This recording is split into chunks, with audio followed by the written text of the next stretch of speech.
High Commissioner Pillay, Acting Director General Moeller, Your Excellencies, distinguished guests, dear friends, it's a real honor and privilege to be here on Human Rights Day, which this year is of even greater significance as we mark the 20th anniversary of the Declaration of the Vienna Declaration and the Programme of Action that ensued, and both were adopted, as you know, at the World Conference on Human Rights in 1993.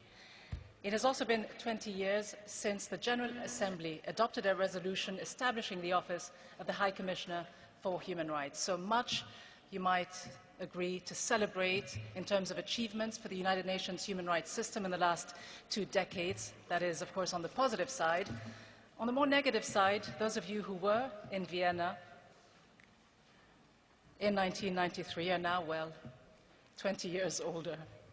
But on a serious note, there's much more work that still needs to be done on human rights. As you all know, human rights violations continue around the world, and human rights continue to be trampled on in so many parts of the globe. So we will, of course, over the course of the day, focus on some of the key areas of human rights concern for the United Nations and the Office of the High Commissioner. First, we will look at the role of human rights defenders and the need to protect the space in which they operate, to promote and protect human rights. We'll also look at how we can bridge the equality gap and ensure that those who are marginalized and excluded in society can actually be brought in and participate in political and economic life. We will then discuss human rights and the free flow of information, the need to make sure that access to the World Wide Web, to the Internet, is a human right for all. We'll also be looking at how we balance between security and privacy online. And then, in our final discussion of the day, we will look ahead. We will look forward to the next 20 years and explore what the future may hold, both in terms of challenges but also opportunities for the human rights system. We'll attempt to do all of this through our series of conversations with human rights defenders, activists and specialists in their fields. Each one of them will bring their own unique set of experiences and insights. But we, of course, also want to hear from you, so we encourage your participation, members of the audience here.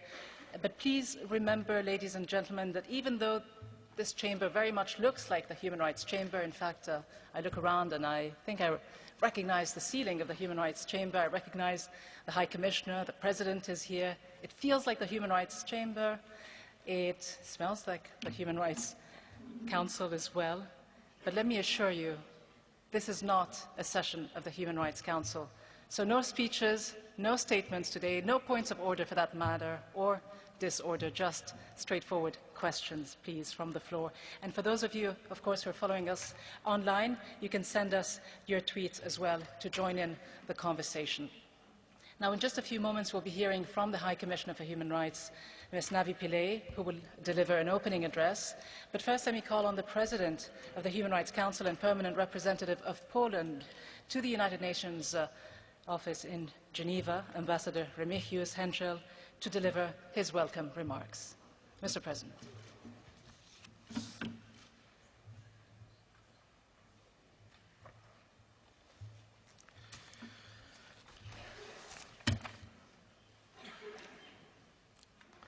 Thank you, Guido. Madam High Commissioner, Excellencies, distinguished panelists, ladies and gentlemen, it is an honor for me to take part in the celebration of the Human Rights Day here in Geneva and to deliver these welcome remarks.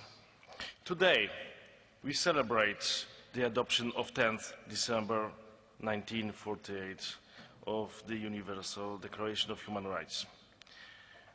The Declaration, as wished by Eleanor Roosevelt, became the international Magna Charta for all men everywhere.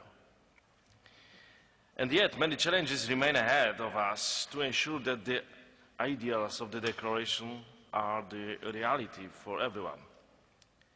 This is why this day is a reminder for all of us and the UN community particularly Human Rights Council, that still a lot must be done to further advance the human rights cause in all parts of the world. The next 20 years are an opportunity to continue the struggle for the full realization of human rights and fundamental freedoms, and to strengthen the human rights mechanisms, following the path set forth in the Universal Declaration 65 years ago, but which still remains so vivid. Ladies and gentlemen, democratic demands and demands for social justice have particularly marked some regions of the world these last years. You have seen a decisive turn in how the technology of information has been used as a powerful tool by populations to claim their rights. The effective exercise of the right to freedom of opinion and expression constitutes indeed a fundamental pillar for building a democratic society and strengthening democracy. In this context, let me take this opportunity to pay a special tribute to the tireless efforts of civil society, especially human rights defenders, who dare to raise their voices to denounce abuses and injustices. In the years to come, it is of utmost importance to preserve a safe space for the participation of civil society, both at the national and international level, and that includes condemning, in the strongest terms, all acts of reprisals and intimidation against those cooperating with the United Nations human rights mechanisms. As the main intergovernmental United Nations body in charge of human rights, the Human Rights Council and its president have a specific role to play in this regard. I would also like to emphasize that the respect of all human rights of all, without discrimination on any grounds, and without exclusion and marginalization, is the sine qua non condition for a democratic society. Therefore, we should spare no efforts to guarantee that the most vulnerable groups, who are also the victims of multiple forms of discrimination, participate fully in the economic and political life. Last but not least, let me conclude by quoting the former United Nations Secretary General, Kofi Annan. He said, "We will not enjoy security without development. We will not enjoy development without security. And we will not enjoy either without respect for human rights." Madam High Commissioner, Excellencies, ladies and gentlemen, let me wish you very fruitful and enriching discussions today that I sincerely hope will bring new ideas and future perspectives. It's an honor for me to give now the floor to Ms. Navi Pillay, the United Nations High Commissioner for Human Rights, for an opening address. I thank you for your attention.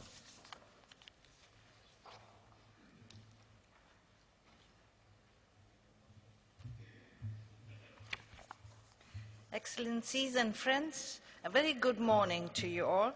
It gives me great pleasure today to open this Human Rights Day event. Gita promised no speeches, but I'm sorry, that's one of the things I'm paid to do, is deliver speeches. So just brief remarks. This year, as you know, is the 20th anniversary of the historic document, the Vienna Declaration and Programme of Action, and which led to the creation of my office, the Office of the High Commissioner for Human Rights. During this event, we will take stock of where we are today in the implementation of its promises, but also try to look forward towards the next 20 years. Hopefully, what we have done so far will enable us to face the challenges we will face in the future. The Vienna Declaration and Programme of Action crystallized the principle that human rights are universal. It committed states to the promotion and protection of human rights for all people, regardless of their political, economic, and cultural systems. In the past 2 decades, much has been achieved, indeed more than people perhaps realize. The fundamentals for protecting and promoting human rights are largely in place. The firm foundation of the Universal Declaration of Human Rights, which is the basis for a strong and growing body of international human rights law and standards, as well as the institutions to interpret the laws, monitor compliance, and apply these laws to new and emerging human rights issues. Today, human rights are increasingly permeating all corners of the work of the United Nations, and that is fundamentally changing the way the United Nations works with national authorities and the international community. The key now is to implement the laws and standards to make enjoyment of human rights a reality on the ground. Unfortunately, too often the political will and the human and financial resources to achieve this are lacking. The 20 years since Vienna have seen many setbacks and a number of tragic failures to prevent atrocities and safeguard human rights. In several instances where deplorable large-scale violations of international human rights law were occurring, the international community was too slow, too divided, too short-sighted, or just plain inadequate in its responses to the warnings of human rights defenders and the cries of victims. We can and we must do better. The Vienna Declaration should be viewed as a blueprint for a magnificent construction that is still only half built. It should be viewed as a living document that can and should continue to guide our actions and our goals. I look forward to the panel discussion later this afternoon on building on this vision for an effective human rights system in the next 20 years and beyond. In any vision for the future, the evolving role of information technology, which is transforming the way we do human rights work, must be taken into account. The World Wide Web, social media, and IT innovations are dramatically improving real-time communications and information sharing. They are also magnifying the voice of human rights defenders, shining a light on abuses, and mobilizing support for various causes in many parts of the world. I look forward to a lively discussion on human rights and the free flow of information later today. Of course, we have also seen how new technologies are facilitating the violation of human rights with chilling 21st century efficiency. A tweet or a Facebook post by a human rights defender can be enough to land him or her in jail. It is essential then that the space for human rights defenders is doggedly defended both online and offline. Our first panel today on protecting the space for human rights defenders will, I hope, offer insight and inspiration to states on guaranteeing this important space. It is also crucial that this space includes who are frequently excluded from the political and even economic life of a state. Women continue to suffer discrimination, violence, and persecution. So too do ethnic, racial, and religious minorities and migrants, as well as individuals because of their sexual orientation or gender identity. This shows how far we still have to go. Changing and shifting populations, fueled by rising poverty, refugee movements, and volatile global economics, make countering fear of the other a priority. Bridging the equality gap is fundamental to the work of our office and an important topic for every celebration of Human Rights Day, including today with a panel discussion this morning. We will also enjoy a musical performance by Salif Keita, himself an individual with albinism, who, like persons with disabilities, knows all too well what it is like to be placed on the margins of society. On this Human Rights Day, I urge member states to focus on the many recommendations they receive from the UN system and to ensure effective and inclusive participation in drawing up national action plans to bring about real change. A huge amount of work remains to be done to transform human rights from abstract promises to genuine improvement in the daily lives of all people, especially those who are currently marginalized or excluded. On our part, the UN Human Rights Office will continue to ensure that we work with national authorities to prevent human rights breaches from occurring. We will continue to be vocal and about human rights violations and bring them to the attention of the international community when this is warranted. And we ask that states do their part, the biggest part by far, to ensure that the tragic mistakes of the past are not repeated and that the human rights of all are protected and promoted.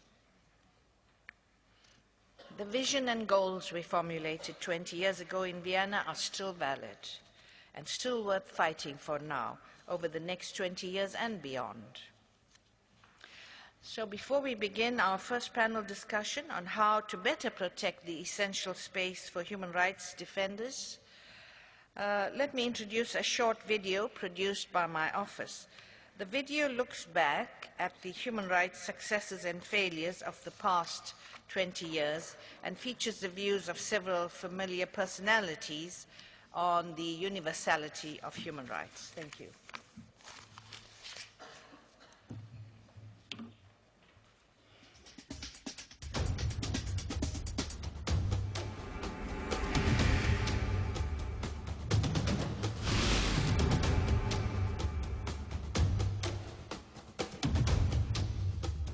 Mr. Nelson Rolihlahla Mandela.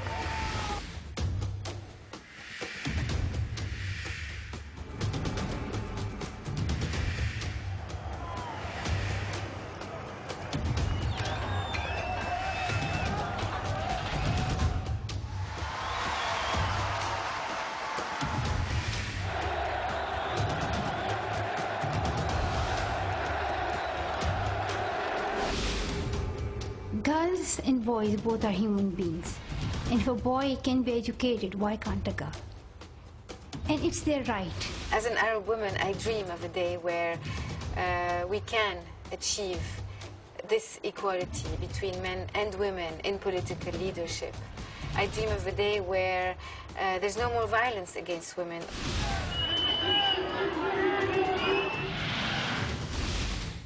Human rights, it says everything. Like, human rights has to be like the main thing, because we are humans. If we are rich, poor, whatever, we are all humans. We should all get the same and we should all be treated the same. And I think in the UN, that's the most important thing that's on top of the UN. I think if you protect a woman, you are protecting humanity. I would like for every human being in the world to be reminded of this, so that the body of the woman is respected and celebrated with dignity around the world. It's very necessary that we wave the flag of human rights in the face of everybody. All rights matter, that rights are indivisible. We need civil and political rights as much as we need economic, social, and cultural rights. My dream is a simple dream that everybody has. It's a dream of peace. I want to see all the human beings happy. I want every girl to go to school. And I want equality, I want justice. But for their dream, I must struggle. I must work hard. And I can't do it all alone. I need people. And we all can achieve our goal when we are together. The UN Human Rights Office, 20 years working for your rights.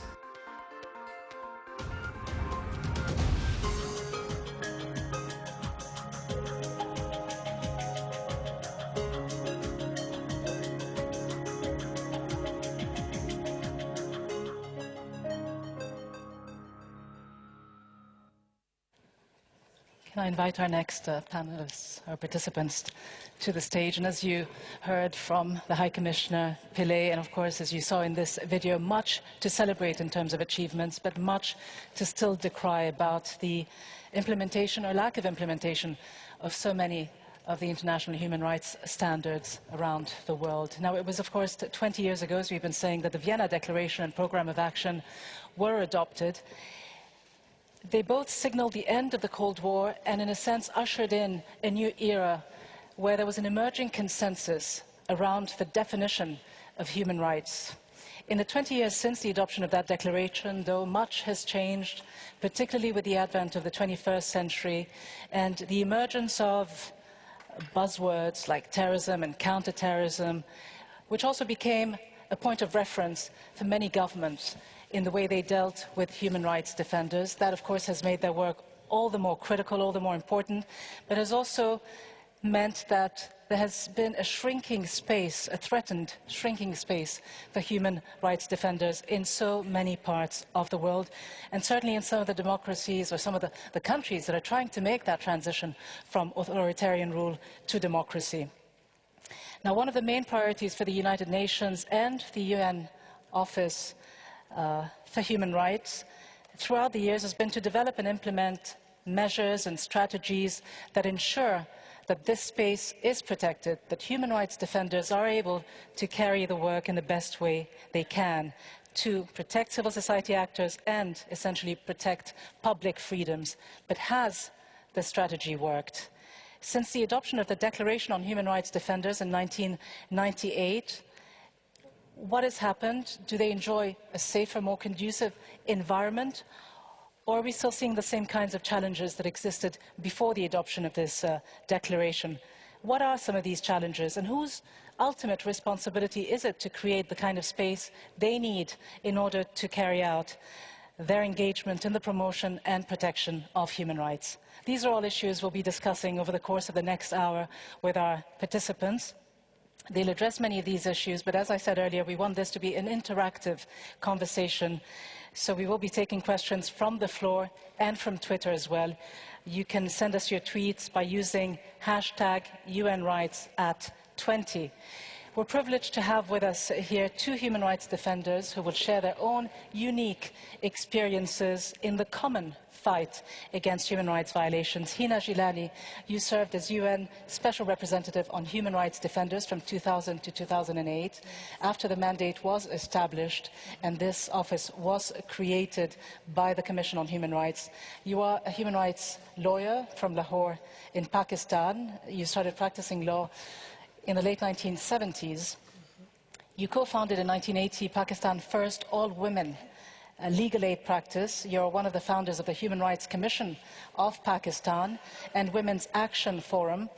You're also an advocate of the Supreme Court of Pakistan, and you have served as a member of the UN fact-finding mission in Darfur and also the UN fact-finding mission looking into the conflict in Gaza, the Israel war in Gaza a few years ago.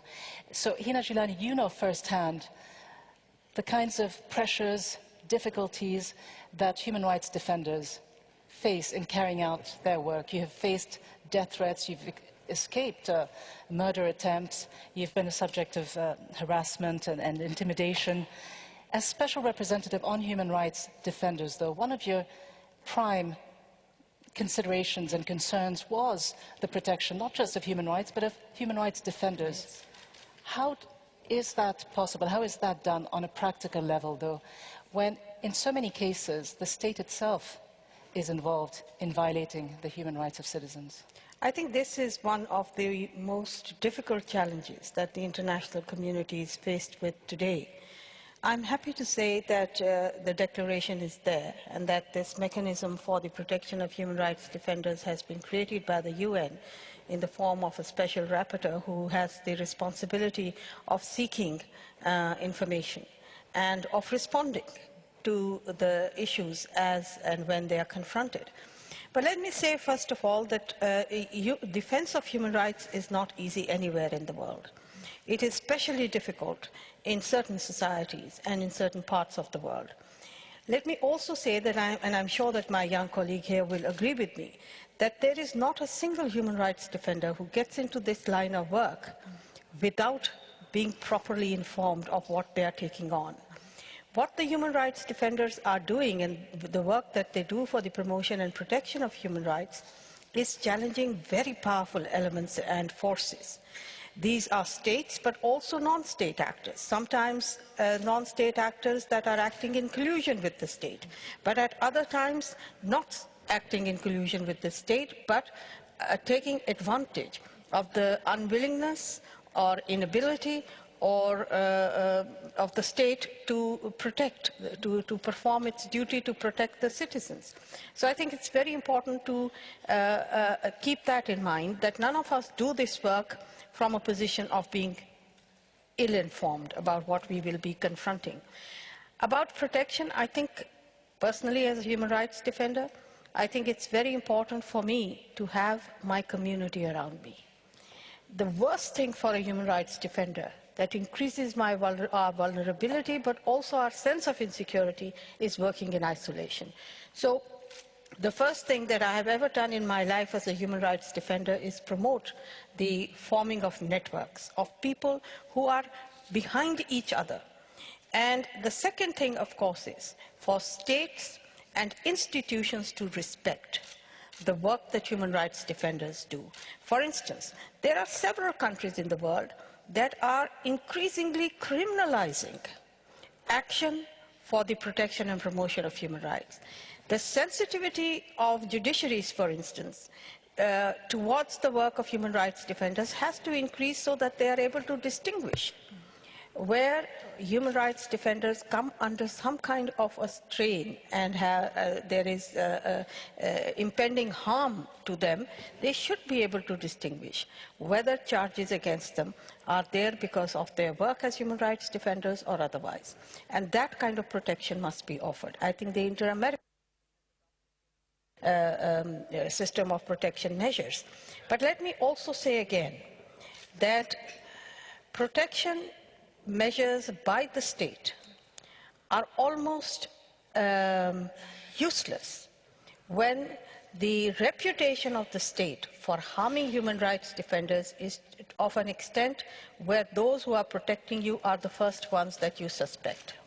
So I think these are some of the issues. I think it's very important for us as the human rights community and for states to undertake measures for the protection of human rights defenders. I say it with a great deal of sadness that we know that there are journalists associations, for instance, where if journalists are killed or harmed, there is a lot of pressure coming from those associations. I wish that that kind of pressure came for the defense of human rights defenders and for their protection. You know that all over the world, several hundred human rights defenders have died.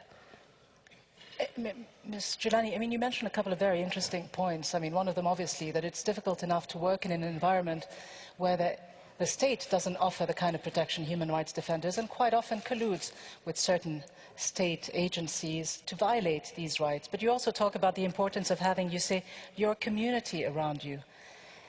But we all know that in some of the more conservative societies, like Pakistan, not only do you have to confront the lack of protection the state provides, the fact that the state may itself be involved in some of these violations, but the fact that the kind of work you do in defending human rights sometimes goes counter to the beliefs that some within the community have, which therefore pits some of the more conservative, maybe radical elements within society against you, some of your own members of community. How do you handle that I think issue? that's an important point that you raised, especially with regard to women human rights defenders and those in particular taking up women's rights issues. The whole question of vulnerability, isolation, marginalization, public repudiation really stems from acts of non-state actors and civil and social actors generally of all kinds, including your own families. It's very difficult in those situations not to feel isolated. But I will just give you the example of Pakistan. When we started the resurgence of the Pakistan women's movement in 1980s, when there was a very, very repressive military government obsessed with this whole idea of using religion as a tool to legitimize the takeover of government, women did rise against inequality and discriminatory legislation. At that time, we felt everybody was against us. We have struggled for almost 30 years, and let me assure you that Pakistan now, despite governments rather than because of them, has one of the most vibrant women's rights movement and human rights movement, which enjoys public credibility. There are several hurdles that we have already stepped out. For instance, in Pakistan today, while we haven't been able to change social attitudes to the extent that we would have liked to, it is almost unheard of that somebody would publicly justify honor killings. Whereas, as recently as 1999, we had a Senate where a resolution against killing of women in the name of honor was rejected because they said this is part of our culture. But let me say that there are successes. It's just consistency and the ability to stay the ground. If we have confidence in what we are saying, that we are saying what is in accordance with the promotion of human rights, in accordance with the promotion of the values of dignity and humanity, I think there is no reason why success should not come. Rosan Hanzi, you are a lawyer from Zimbabwe, a member of Zimbabwe Lawyers for Human Rights, which is an NGO that aims to strengthen human rights through the respect of the rule of law. You've done extensive research on the situation of human rights defenders, on elections, on laws, on reforms and institutional reforms that are needed in Zimbabwe. To what extent does what you just heard Hina Jilani talk about in terms of the challenges that human rights defenders, women human rights defenders face in Pakistan resonate with your own experiences in Zimbabwe? Because I should mention that you were also arrested, detained in 2009. In what has been described by some human rights lawyers as a trend of harassment against human rights defenders in Zimbabwe. Again, confronting violations that are often perpetrated by, if it isn't the state directly, some of its agents. And that is so often compounded by a culture of impunity. How do you go about creating the space you need to do the work you need to do? It's important for human rights defenders to form support mechanisms to support each other from the onset. And it's also important for states to recognize that human rights defenders are not enemies of the state, but they are there to improve the general human rights situation in their countries and foster development. What we have seen in Zimbabwe is that human rights defenders have created support mechanisms to offer legal support, psychosocial support, welfare, and advocacy when other human rights defenders come under attack. But at times, the state has not been very willing to allow those mechanisms to fully function. And I would urge human rights defenders around the world to continue to take proactive measures to ensure that they protect their space and be able to anticipate any possible attacks. There is also a need for human rights defenders to continuously engage the state actors and other non-state actors who may be responsible for perpetrating attacks. It's important to know that states are at times willing to listen to us, but they should be fully prepared to implement recommendations that human rights defenders recommend. And when it comes to women human rights defenders, there is a need to ensure that the culture of impunity, when it comes to human rights violations against women human rights defenders, are addressed at the national and also at the international level. Women are particularly vulnerable because of their biological makeup, and they need support mechanisms from the international community to be able to continue to learn from each other on what strategies have worked best in other contexts. But despite some of the support mechanism that you have from the international community, quote unquote, despite some of the legal instruments, the declarations, conventions, and so on, what is important is that at the national level, there need to be measures taken that are legally binding, because some of these declarations aren't. I mean, they make recommendations, but it is up to the states to respect them. So how do you then create that space? How do you ensure that civil society is able to play the role it needs to put enough pressure on the government to implement some of its responsibilities toward human rights defenders? I mean, is it a lack of awareness and recognition of the important role of human rights defenders, the importance of human rights, or simply a lack of political will?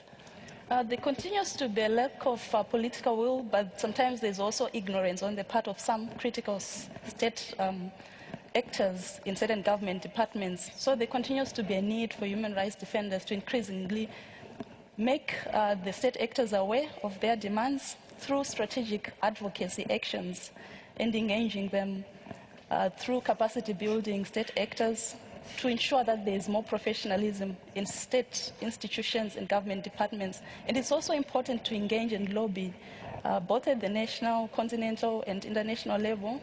Special mechanisms such as the United Nations Special Rapporteurs and also the Office of the High Commission to ensure that they continue to intervene and encourage states to take progressive measures to reform errant state institutions and also to reform repressive legislation that continues to constrict the space for human rights defenders.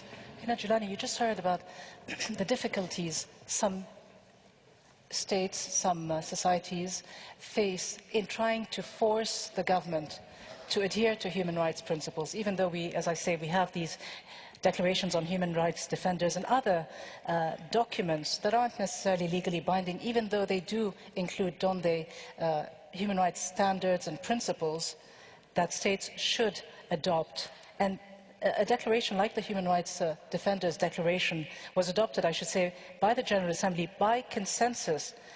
But how important, though, and how realistic is it to make sure that governments adopt their own legislation, to make sure that these recommendations, in fact, are fulfilled? I think it's very important that domestic legislations do conform to the international standards, and where there is a lack of legislation, it should be done. But at the same time, I do believe that governments and states have a responsibility and an obligation under international treaties.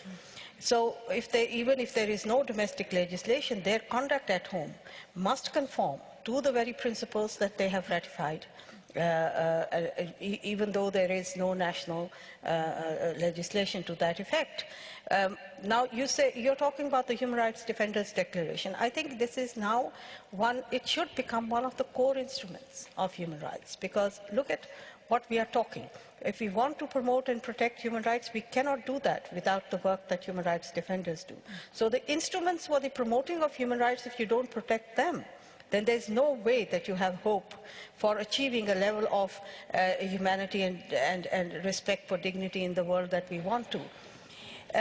When states don't respond, it is a sign that the roots of democracy have not sunk in. Democracy is not just the rule of the majority, it comes with a package of values. And one of the values that democracy promotes is responsive government. We were talking the other day about representative democracy. Yes, it's essential, elections are essential, but at the same time, we move much beyond that and gone into participatory democracy. So those who are exposing governmental action or action of individuals and groups that is violating human rights of any particular group in any part of the world, these are the ears and eyes, and they should be seen as ears and eyes of state authorities who should be listening to them. And if they don't listen, they won't respond. If they don't respond, then what I said earlier on was there will be no confidence and faith in their own governments of the people. And therefore, the loser will be governments who are not paying attention. In your experience, Rosalind Hanzi, how important are these instruments that Hina Jilani was just mentioning? For example, the Declaration on Human Rights Defenders. Do states listen to them? In the case of Zimbabwe, does it make any bit of difference to the government to make sure that these principles are adhered to? Or is there more that needs to be done? Is it an issue of implementation, or do we need a whole new set of international human rights instruments? We need states to accept the international instruments and norms and standards that have already been set, and for them to domesticate such instruments, norms and standards. I believe that we do have, for now, adequate protection in terms of the norms and values that have already been set when it comes to the international instruments. It's just for the states to be able to continue to domesticate those norms and values and adhere to their obligations as state, which are part of the United Nations, and they've agreed to adhere to human rights standards. And we just heard earlier Navi Pillay talk about the importance of the universality of human rights. What is the most important qualification, in your opinion, for a human rights defender? Does a human rights defender have to be a lawyer, or no, should it be a person who simply adheres to this principle of the indivisibility, interrelatedness, universality of human rights? I think if you're doing genuine human rights work, you cannot but adhere to it. Human rights doesn't come in pieces and bits. It is something that you take as a comprehensive whole, and if you have the values of dignity and of equality and freedom from discrimination at the core of anything that you do, then universality automatically comes. I want to add here that several governments currently and even in the past have used cultural specificities to deny us the universalities. And even in my own country, when we were talking about human rights at one particular time, there was a policy of the state to promote the counter-argument that these are Western values. It took us a long time to make clear to our populations that who knows the value of freedom more than people who have suffered lack of freedom. We come from a place in a part of the world where social action has been a centuries-old tradition. We have fought oppressive rules indigenously in our own rulers. We have fought foreign rules. So what is so foreign about being free of torture, being protected against arbitrary detentions, having the right to food, having the right to education? And I think this kind of ploy no more works. And I think the human rights community all over the world has been able to give successfully the message of universality. And I think the challenges to it are now diminishing. An interesting point. Rosalind Hansie, to what extent do you feel some governments, perhaps the governments you are familiar with, the government in Zimbabwe, to what extent do they use the idea of international human rights standards, international declarations and instruments as a ploy? To what extent do they successfully present it as a Western ploy to interfere in the domestic affairs of the state, and thereby are able to say, you know, and to dissuade civil society from even engaging in that realm? The main challenge for some governments has been to accept that civil society is there to advance human rights protection in certain countries, and they've always looked at civil society as enemies of the state that is being funded by the West. And they always use international norms and standards as being foreign, and what civil society organizations have done, they've also tried to merge the standards that are coming from the international level, such as the United Nations, with the standards that are also coming from the African Union, to continue to push for acceptance by states that human rights norms and standards are not a ploy, but they are there to protect and ensure that their countries are better able to develop in a human rights compliant manner. Well, we said we want this conversation to be as inclusive and interactive as possible, so I do want to stop for a moment to take a few questions from the floor, and of course remind everyone that they can tweet us. Those of you in this room can also tweet at #HumanRightsAt20, or please raise your hand, and if you've got a question for any one of our participants, please go ahead. Do we have any questions yet? Not yet. I guess we haven't warmed up enough. Do we have a question? No. So Hina Jilani, you've talked also, when we talk about this whole divide, north-south and the Western world versus, parts of the developing world, you've talked about the fact that there has been recently a major challenge when it comes to the way terrorism and counterterrorism measures affect human rights.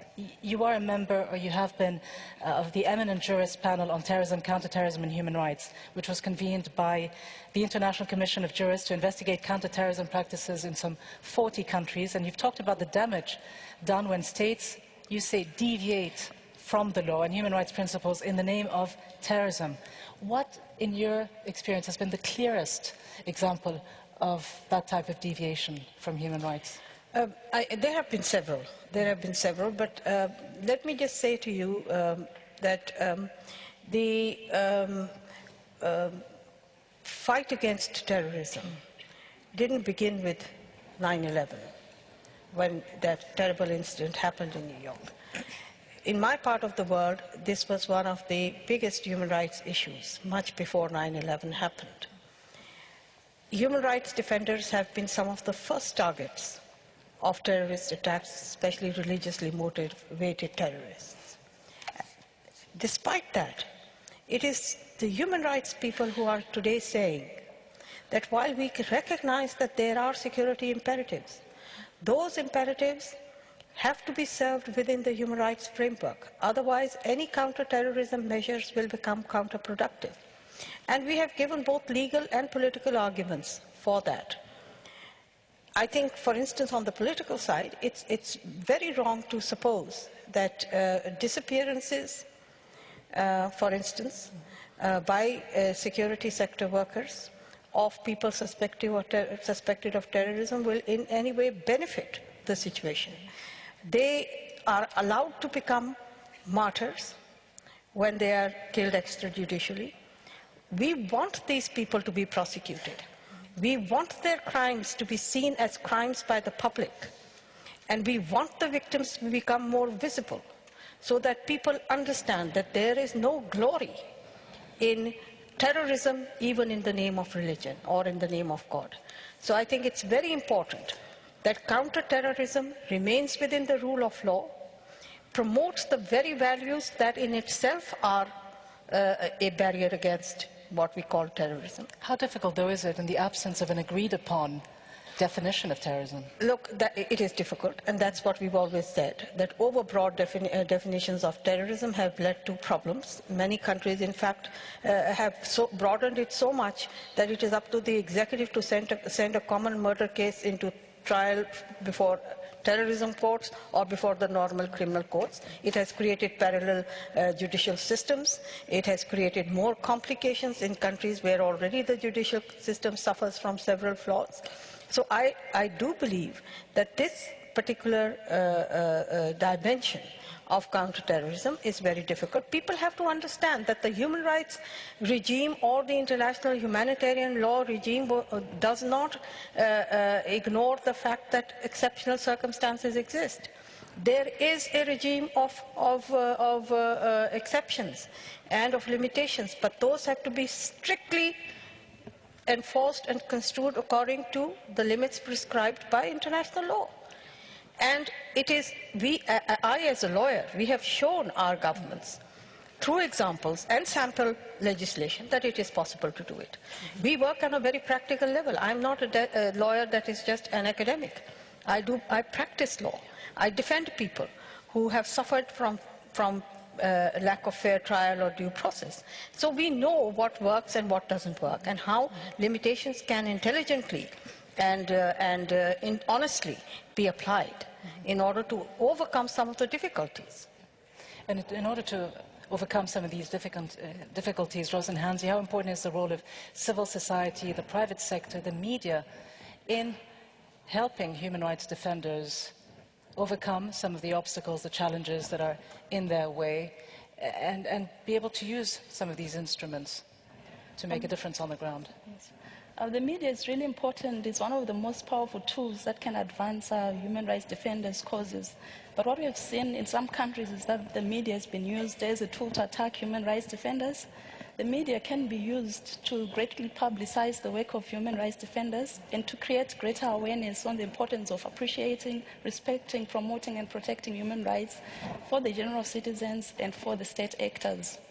But the media we see in some countries being used as a tool to character assassinate civil society leaders and also to fuel hate speech against civil society or human rights defenders, instead of promoting and encouraging greater appreciation of the work of human rights defenders in these countries. The private sector is also responsible for ensuring that civil society and human rights defenders are able to continue with their work by offering them the necessary support in terms of financial support. We've seen in most countries that the private sector continues to be alienated from human rights issues, and they remain unconcerned unless if there are economic rights issues that affect them. They need to know that human rights are interrelated and indivisible, and they need to start supporting the work of human rights defenders. And while I look across the room to see whether we have any hands raised, do we have any questions? We do in the back. Actually, please go ahead. And good morning, and thank you for this opportunity. I just wanted to ask, in the context of being a human rights defender, the way you educate the next generation to inspire new defenders, is it by focusing on the issues where there is victimization, or do you do a global education to human rights? Hina Jilani, would you like to take this question? I think it's a very good question. In the environment that people work on human rights, the younger generation is watching all the difficulties. It is our responsibility also to show them that despite these difficulties, we do win successes. I think it is very difficult to talk about human rights in the abstract. And I, in fact, think that putting a face to the problem really invites more public attention and increases the understanding of the issue that you are trying to take up. So victims are important, and we pay due attention to their right to privacy and to their wishes in terms of how their plight can be used to educate others. But at the same time, I also pay a great deal of tribute to all the women and men that I have worked with who have been victims of human rights abuse and who have been brave enough to come forward. And their experiences have taught us what we know today. And this is, I think, very important for young people also to know that the victim is absolutely important. And at the core of any work that we do for human rights, whether it is the construction of concepts or for the practical and on-the-ground means for the protection of people's human rights and for their ability to realize those. Do we have any more questions from the floor? Go ahead. Yes, good morning. My question is related to, it would be interesting to know the level of access that the panelists have with governments to actually work on raising their issues, or do you always work outside of governments? Thank you. A very good question. I mean, and also, do you have to work, clearly, if you're on two opposing sides of the divide, and you are working with authorities that oppose the work you do, to what extent do you need to cooperate with them and with other entrenched interests within society? Or can you do the work without having to do so? Cooperation is a different thing altogether, but let's say engagement. You cannot promote and protect human rights, especially in a democratic dispensation, unless you are engaging. The purpose of carrying out human rights work is not to create divides, and it's not to polarize the environment, but to win support. And that support you win within the civil society, and you make sure that you are able to convince your state. And this has happened. Our job is to do constructive criticism. We are very jealous of guarding our independence and our autonomy, but at the same time, we see no danger to that when we engage with governments. But isn't there really a danger, though? I mean, you talk about the need for engaging with government, but isn't there also the danger for civil society of getting co-opted in a way? Absolutely. Of becoming increasingly corporate and in fact losing some of that independence you speak about? No, but that's why I use the word independent. Truly independent human rights defenders, whether they are individuals or parts of groups and associations, will know how far they need to go before what their engagement with governments turns into co-optation. Engagement doesn't mean that you're saying what the government is saying. What you are doing is in terms of criticizing, but at the same time making sure that you are creating those channels where response is possible. I know that there are several instances where that becomes absolutely impossible. And I think that Rosie probably has that environment that she can say more about it. But I have seen that there is a difference. When we've had military governments, however benign people may call dictatorships, there is a blockage of access. There is a lack of engagement because the orientation is absolutely different. Even in a poor democratic government, the channels are more open and engagement is possible. Rosalind, as a human rights defender in a constrained and limited framework within society in Zimbabwe, how much of a fine line is there between engaging with the authorities, with government, and at the same time criticizing them and being able to be independent? Human rights defenders and civil society organizations always have to remember that they are the watchdog of states where they are operating in. And it has been difficult sometimes to engage with state actors who view human rights defenders with suspicion, as they feel that they are there to do what they call regime change agendas at times. But it remains very important to continue to have that constructive dialogue with state actors that will listen, and certain arms of government who are influential in ensuring that they continue to monitor accountability in certain government departments, such as parliaments. However, we have noticed that some of these arms of government do not really have a strategy or implementation capacity to continue to monitor whether the demands made by human rights defenders are actually being met, and there continues to be a lack of political will. But it remains very critical and relevant for human rights defenders not only to criticize, but to offer constructive criticisms in order to continue to ensure that their governments reform state institutions.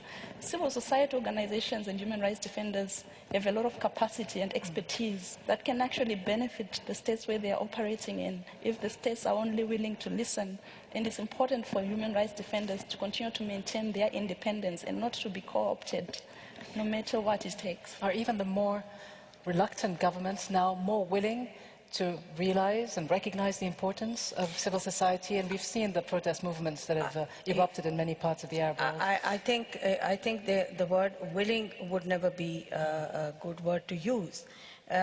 States are never willing to give an inch. It's where you gain that inch. And civil societies are creating that kind of strength and capacity within themselves, where now, with the rising trend of democracy, space is being made by them. And that's what I said in the beginning, that we did it despite governments and state institutions rather than because of them. But we have to continue to do it.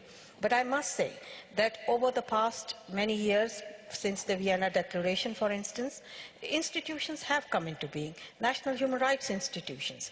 Of course, the level of the quality of work of these institutions is not uniform everywhere.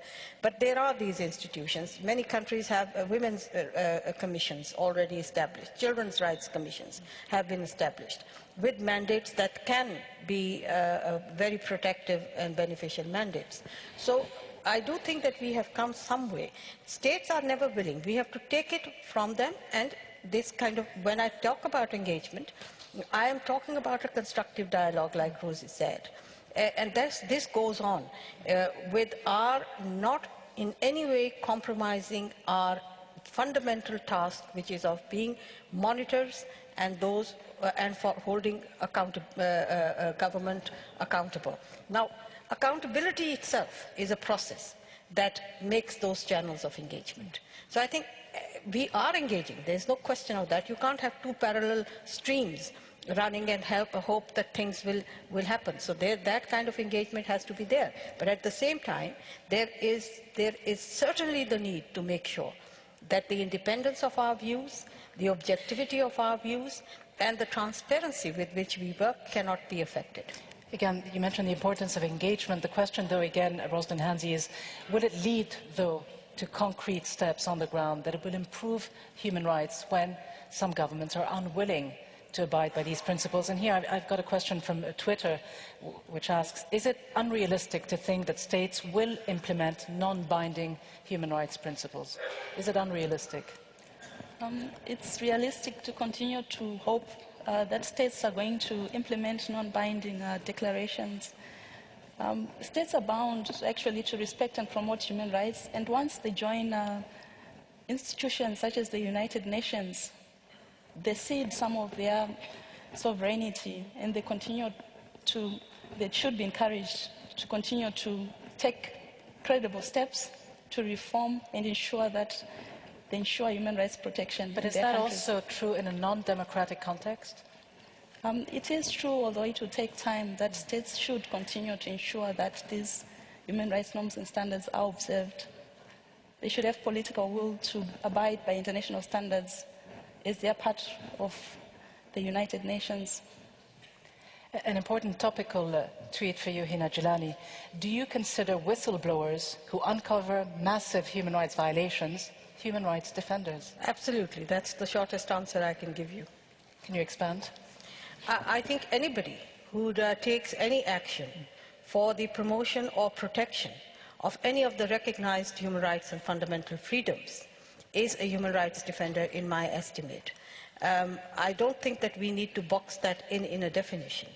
But it's very important to know that human rights action taken by anybody, and those who then suffer harm because of it, are, in my estimate, human rights defenders. They may be journalists, they may be lawyers, they may be health workers, they may be humanitarian assistance workers, they may be, indigenous community leaders, women's rights activists, peace activists, globalization activists, as long as the action that they have taken is peaceful, non-violent, and not hurting other people's rights. But what about the arguments some governments make that they in fact do damage to national security? Let me say that notions of national security sometimes go much beyond what the responsibility of the states must be to protect their own people and to uphold human rights values beyond borders.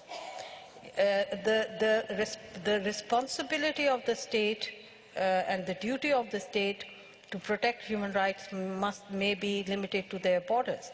But their responsibility and duty to uphold those values goes beyond borders. So any action that any government takes for the violation of human rights of people across their country's borders is as much a violation, and they must be held accountable as much for it.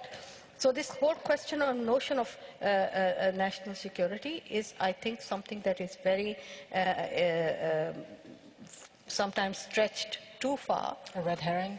A red herring, maybe, but also stretched too far, even if it is genuinely thought to be a security issue. As I said, there is no security that is independent of upholding human rights. Security comes with the rule of law. Security comes with respect for values like dignity, values like freedom from torture, freedom from disappearances, a sense that arbitrary governance will not work.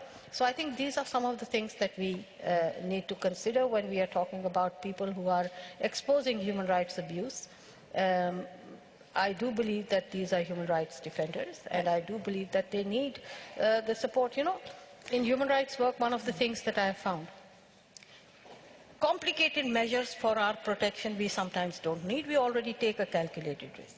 But 2 words of support and encouragement go a long way in giving us strength and further energies to work in what we do. And as you say, their work is important, it is respected by many people and supported, but yet whistleblowers, as we've seen, continue to be demonized across many parts of the world for the work they've done and for the secrets that they reveal and for actually making us aware of some of the violations of human rights that take place in the context of Zimbabwe. To what extent do we find people ready to, in a way, risk their lives to be whistleblowers and to let the public know what it wouldn't otherwise have access to for what they say is eventually in the public good interest? Human rights defenders in Zimbabwe have remained committed because they want development in their country. What they've done is that they've formed support mechanisms, and they've also ensured that there is enough solidarity for people to be able to be encouraged to continue to offer knowledge on what is happening and to continue to push for the advancement of the rule of law and human rights. Do we have more questions from the floor?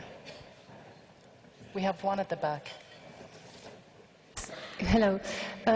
In your experience, how do governments react when they are challenged by institutions from abroad, like the Human Rights Commissioner or, for instance, Amnesty International or Human Rights Watch, about massive violations of human rights or precise and well-documented case?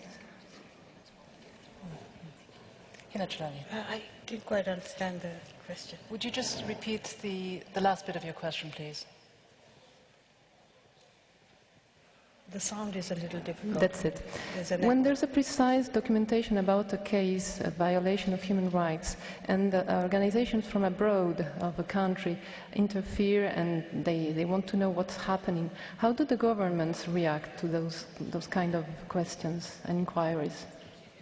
I think we have now since long decided already, and I think there is a consensus on this at the international level, and I think most governments have accepted that, and those that are the exception should understand that human rights now goes beyond national borders. It is not of internal national concern anymore. It concerns the whole human rights society. Human rights violations, gross and serious ones, in one country are likely to affect other parts of the world as well. So I think that this is an issue of common concern, not just the states' human rights violations committed by states, but also those committed by non-state actors are now taking on a more regional or international shape. So it has become a common concern for anyone.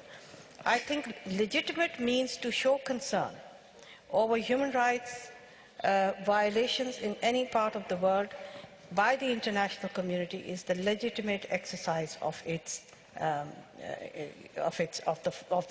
authority of the international forums. Human rights defenders essentially have to create an internal environment where they are able to mobilize public opinion. But there are times when we have to live in an environment and under conditions mostly created by states where freedom of movement, freedom of expression, of assembly and association are so curtailed that human rights messages cannot go out publicly and dissemination becomes difficult. It is at those times in particular that we look for international support. And in my experience, in my life as a human rights defender in my country, that support has been of extremely great value for us, not just for the protection of our own lives and for our own safety, but for the promotion of the cause that we were fighting against. So I think it's important that we understand not just the value, but also the absolute need for international concern on human rights, regardless of borders. The notion of sovereignty is very good, but at the same time, remember this, that this notion would have much more credibility if governments who use this to avoid international scrutiny remember that it's not states that are sovereign, it's the people. And if you're violating the rights of those very people in whose name you're claiming sovereignty, then how much of this sovereignty, it just becomes a very hollow notion. So, you mentioned again the need to look for international support. Roslyn Hanzi, a double-edged sword, though, in some countries, or an absolutely needed, I wanted to say, something that is absolutely necessary to create the conducive environment and safe environment that human rights defenders need. How much of a dilemma is it to look for the international support versus just do the work in a domestic fashion without falling into the traps that some governments set of portraying the human rights struggle as a Western ploy, as we were saying earlier, or foreign interference? It's very difficult to divorce the work that is done by human rights defenders at the national level from what can be happening at the international level. We have seen that countries such as Zimbabwe have also been open to accepting recommendations to reform certain repressive laws, institutions, when it comes to recommendations that come from other states that they view as their peers. This was particularly true during the Universal Periodic Review Mechanism, where Zimbabwe was open to accepting certain recommendations, but the only thing that remains outstanding is implementation. And there's a need to continuously engage international players to ensure that they continue to encourage the states to implement measures that they've accepted to promote human rights, and for them also to be able to attract other support from these states for them to have the capacity to actually implement those measures. So in terms of dilemma, there's a lot of capacity that states need that they can actually get from other states at the international level. So just in a final word or two, what needs to be changed for the system to be more efficient, for more help to trickle down to societies that are struggling to uphold the rule of law and respect for human rights? There's a great change in the mindsets for the state actors to actually accept that when human rights defenders and civil society organizations are carrying out their work, they're doing it for the greater good of the nations and for the greater good of the governments. And there's also a need for the states to continue to remember that they're in power because citizens have voted them into office, and that power is not a permanent thing. Yes. Hina Jilani, just finally, your thoughts on how we create that environment of more transparency, more accountability within the current system that we have? I think, first of all, if there is any lack of transparency, for instance, in any portion of the human right or any part of the human rights system, it usually comes because of the difficult challenges that it faces. And therefore, you have to do some things which are necessary but cannot be exposed. And this is also one of the problems of the lives of human rights defenders. It is a part of our protection that we do and are able to do things with transparency. I think the cornerstone of the work of human rights defenders, for instance, is accuracy and transparency. So we need to make sure that the system within which we are working also affords that particular environment. But also remember that within the Declaration on Human Rights Defenders, where the Declaration makes it the responsibility of all individuals, groups and associations to promote democracy and human rights, even civil societies. It also puts the responsibility and duty on the states to create the conditions, social, economic and political, wherein human rights can be realized and work of human rights defenders can be carried out both with safety and facility. Yeah. As you say, the onus remains on the state, but this must be a collaborative effort to bring everyone into the fold, civil society, to put the kind of pressure, I suppose, that is needed to make sure that states and governments adhere to these human rights principles. Let me thank you, Hina Jilani and Rosen Hanzi, very much indeed for a fascinating discussion on the important role of human rights defenders, the need to create that conducive and safe environment that they need to carry on their work, your work, in order to protect human rights, despite the pressures, the threats and the harassment that they are continuously, unfortunately, subjected to. Now, one of the areas the Human Rights Council and the Office of the High Commissioner for Human Rights has been focusing on recently has been the ongoing discrimination in many parts of the world against persons with albinism. Our next participant, Salif Keita, is considered one of the most influential musicians in Africa. He is from Mali and was born with albinism. He is known as the Golden Voice of Africa. His award-winning album, La Différence, was dedicated to ending violations of the rights of persons with albinism around the world. Salif Keita is here with us today to tell us about this little-known, or perhaps little-understood plight of the much discriminated against people with albinism. Salif Keita, the stage is yours. Thank you. Thank you very much. Thank you so much. Thank you.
Merci beaucoup.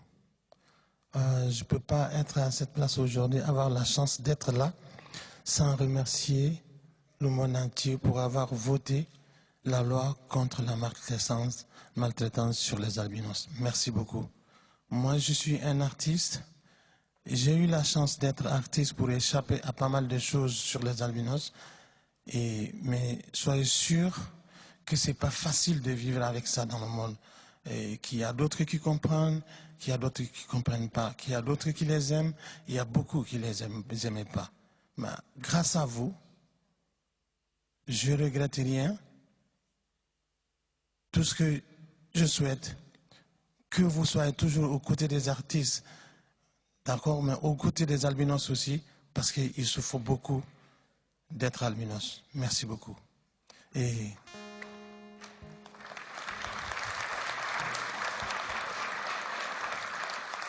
je crois que j'ai ma fille qui est à côté de moi, qui va parler après un morceau.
Merci, merci beaucoup.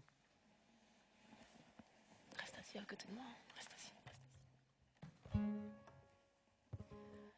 Bonjour à tous, je ne sais pas si vous m'entendez bien.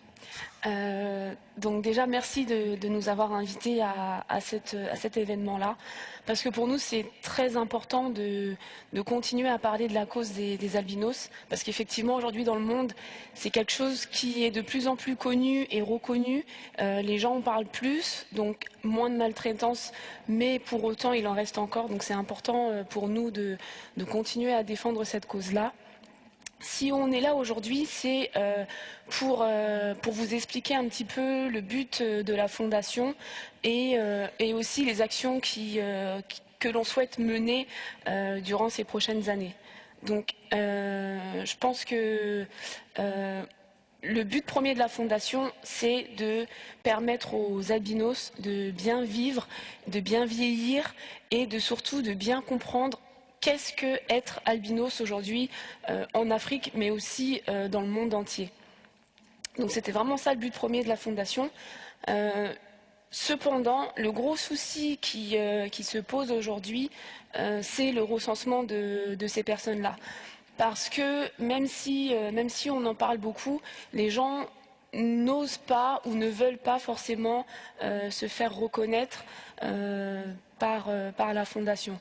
Donc nous, notre but premier dans les prochaines années, et surtout l'année prochaine, c'est vraiment d'aller dans les villages les plus reculés et de recenser toutes les personnes albinos qu'on pourrait aider via la Fondation. Tu n'hésites pas à intervenir si besoin. Donc voilà, une fois qu'on aura recensé ces personnes-là, on souhaiterait axer nos actions sur 2 plans, la santé et l'éducation. Pourquoi ces 2 plans-là? Parce que c'est ces 2 plans aujourd'hui qui sont très pauvres pour les personnes albinos. La santé, ça passe par quoi? Ça passe par la prévention.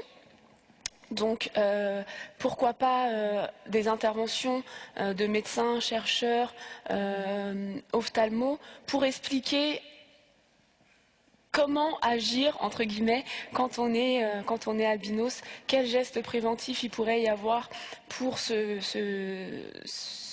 prévenir les maladies de peau, les cancers et améliorer la vision, qui aujourd'hui est aussi un gros handicap pour les albinos. Ça passe aussi par donner de manière fréquente des crèmes de protection solaire, des lunettes de soleil, des casquettes pour aussi éviter d'avoir des problèmes de peau. Ensuite, on voudrait aussi axer sur l'éducation parce qu'aujourd'hui, on sait que l'éducation, c'est quand même quelque chose de majeur et les albinos ont du mal à suivre un cursus scolaire classique du fait de leur basse vision. Donc nous, on avait pensé à quoi? Pourquoi pas des soutiens scolaires spécifiques pour eux et aussi et surtout la formation et l'information du corps enseignant. Parce qu'aujourd'hui, enseigner à un élève dit classique, c'est pas la même chose qu'enseigner à un élève albinos du fait de sa malvision. Donc voilà les gros axes sur lesquels on voudrait axer nos démarches pour la Fondation. Tu voudrais rajouter quelque chose? Je vais quand même parler un peu de ce qui s'est passé quand j'étais jeune. Et je devais sortir comme enseignant. Et bizarrement, j'ai été mis à la porte parce qu'on dit que je fais peur aux élèves. Or, il y avait plein de professeurs blancs qui enseignaient dans les écoles. Donc, je crois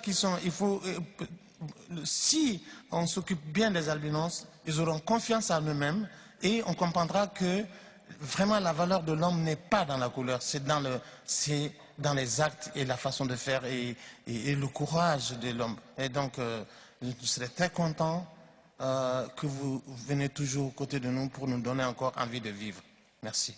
Parce qu'aujourd'hui, si je dois ajouter juste un petit mot, le gros handicap de l'albinos, c'est pas la vision, c'est vraiment le handicap social et le regard que les gens peuvent poser sur nous. Donc, grâce à des actions comme celles qui sont menées, ce handicap-là tente à disparaître, mais il y a encore du chemin à faire et évidemment, on vous remercie et on compte sur vous, sur l'aide que vous pourrez nous apporter.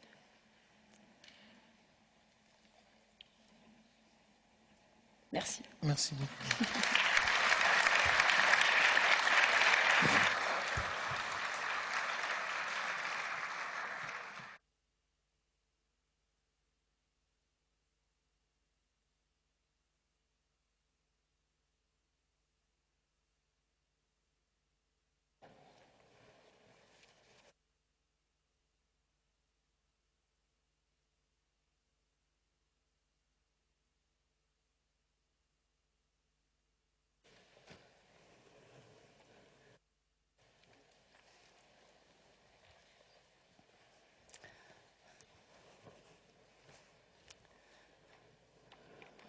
First of all, let me thank Salif Keita for delighting our senses and raising our awareness of and about albinism. The stigma associated with certain communities like albinos continues despite the efforts of human rights advocates to address this type of discrimination. For many of those communities who are marginalized, excluded, sidelined because of the way they look or because, as we just heard, they look different to us, it is often a lifetime stigma that is actually quite hard to overcome. How do we make sure that those living on the margins of society, for whom exclusion isn't just a painful word, but a daily occurrence, a reality, can be integrated into the wider society? How do we make sure that this fear of the unknown, as we heard Navi Pillay refer to it, doesn't breed intolerance and eventually lead to hatred and, in some cases, physical violence? When we talk about human rights, particularly in the Western world and even within a UN context, the initial reaction quite often, the first immediate reflex is to think about political and civil rights. But of course, the work of the United Nations and the Office of the Human Rights Commissioner is far broader than that. It encompasses the full range of closely intertwined universal human rights, civil, political, socio-economic and cultural rights. And the normative framework of the last 20 years, I think, speaks for itself with the adoption of instruments and international conventions and declarations aimed at protecting the rights of minorities, the rights of women, people with disabilities and indigenous people.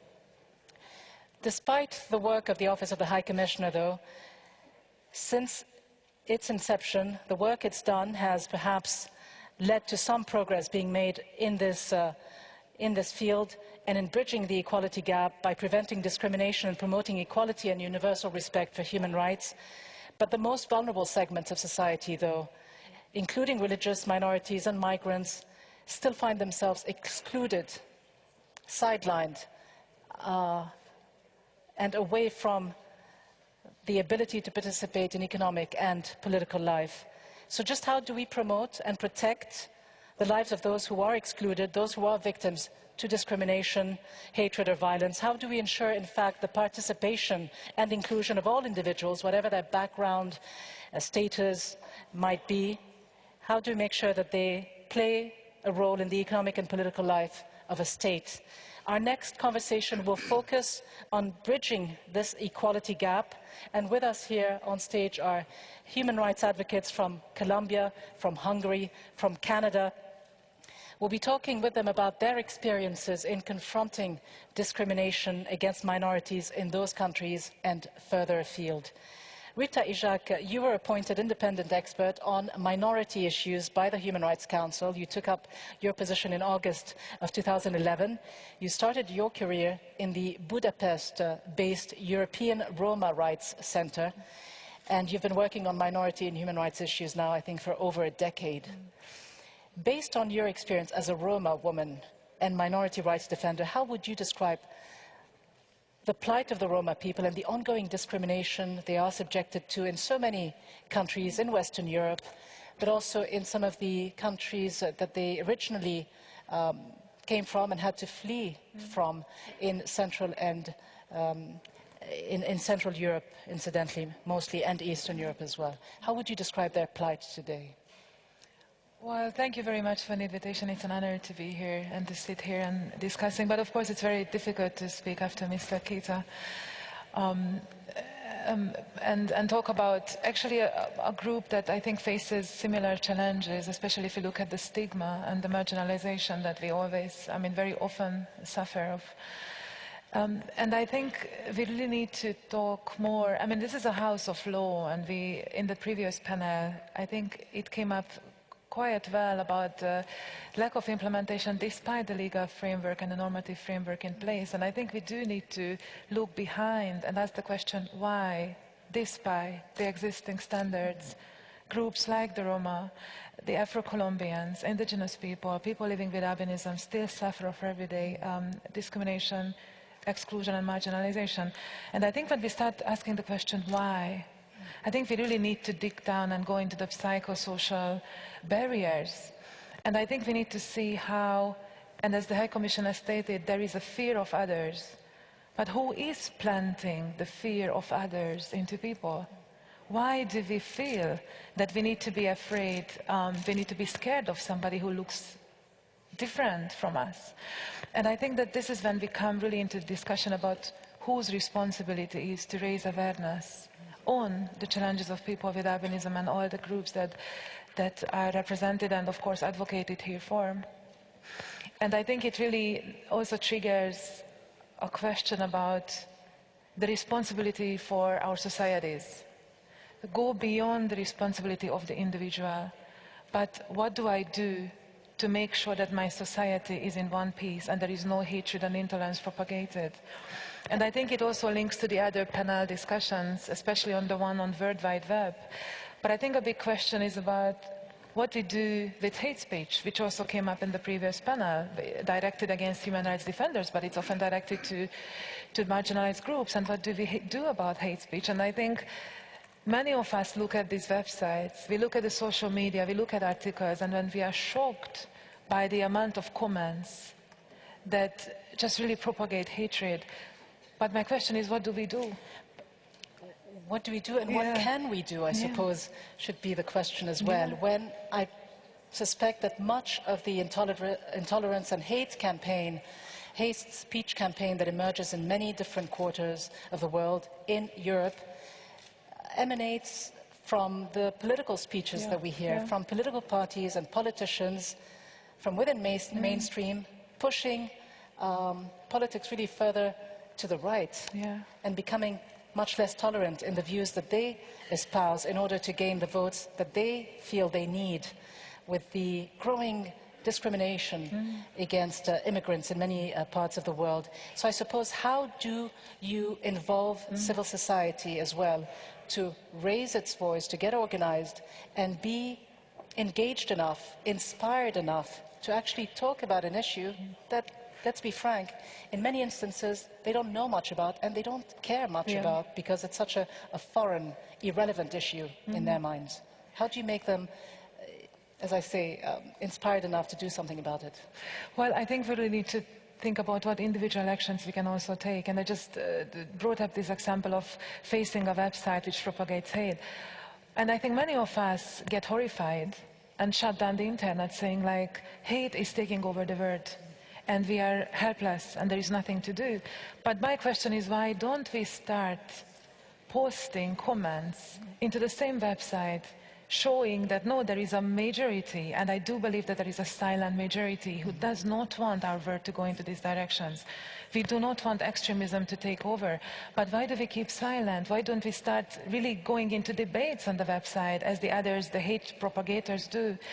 And as you said, I think many times those who really want to plant these fears in us are actually politicians who use it for their own political agenda. But we don't have the same political agenda, so why do we let ourselves to be manipulated? And this comes, I think, to the responsibility that I do go into the debate with others, not because it will help me. I will myself never will convince a neo-Nazi that Roma people and Jews and gays and people with disability are equal. I won't convince a neo-Nazi. But if I post a comment defending these people, I think it can give the feeling to the majority, and no, there are many of us who still believe in equality and that we can fight together. But if we let hatred take over internet and all our communication around us, then really, how do we hope that there is still this, as I say, a silent majority who wants to challenge it? But as you say, a silent majority, but we are talking about minorities. So to what extent do politicians feel that they can get away with trampling the rights of minorities, because after all, when you look at the numbers, they don't feel they have much to gain by catering to them. They won't get very many votes, will they, by catering to their needs? Yeah, absolutely. I think that's the barrier, that you can't you can't win elections by the minority votes. Minority will usually be numerically inferior. So if you cater to a small minority group, it won't make you win an election. So I think many times minorities really depend on the goodwill of politicians and decision makers who either believe in this or they don't believe in that. So what do you do if they don't? And this is when I think we need to bring up the principles of democracy. I have my own Facebook page, and I often get this comment from people that in a democracy the majority rules and we don't need to care about the minority because we are elected and we care for the majority group. No.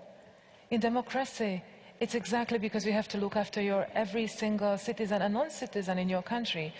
And just because there is an elected elite, it doesn't lift the responsibility to cater for the non-elites. And I think this is when we have to put things in place, that we are not even talking about minority rights, we just talk about basic human rights for all. Basic human rights for all, but I suppose that we will touch on the issue of the responsibility of civil society, but also of the media, not to perpetuate the stereotypes that are often there about minorities, which quite often lead to making them look all the more alien and foreign to us because of the differences that exist and the little that we know about their true situations. Chief Wilton Littlechild, you are chairperson of the expert mechanism on the rights of indigenous peoples. You were also North American representative for 2 terms on the UN Permanent Forum on Indigenous Issues. I should also say that you were a member of Parliament in Canada between 1988 and 1993. So different continents, different histories, and yet you and the Roma people share something in common in that you belong to a group of indigenous people who have been persecuted for many decades, not to say centuries. You were at the Vienna Conference 20 years ago, representing First Nations, which is, of course, a group of Aboriginal inhabitants of what is today Canada. When you look at the picture, how far have we gone? How much has it changed when it comes to the recognition of the rights of Indigenous people? Well, I think, first of all, we've actually gained a lot of ground, in a sense, since 1993. I recall actually being in Vienna in 93 to argue for recognition of indigenous peoples as human beings. There was a protest, in a way, a quiet protest at that conference by indigenous peoples wearing a letter S in front of their chests. And the symbolism of that was, for the first 15 years, 16 years of our activity here at the United Nations, we're really struggling with being recognized as human beings. Indeed, we were the second wave of voice trying to get that recognition.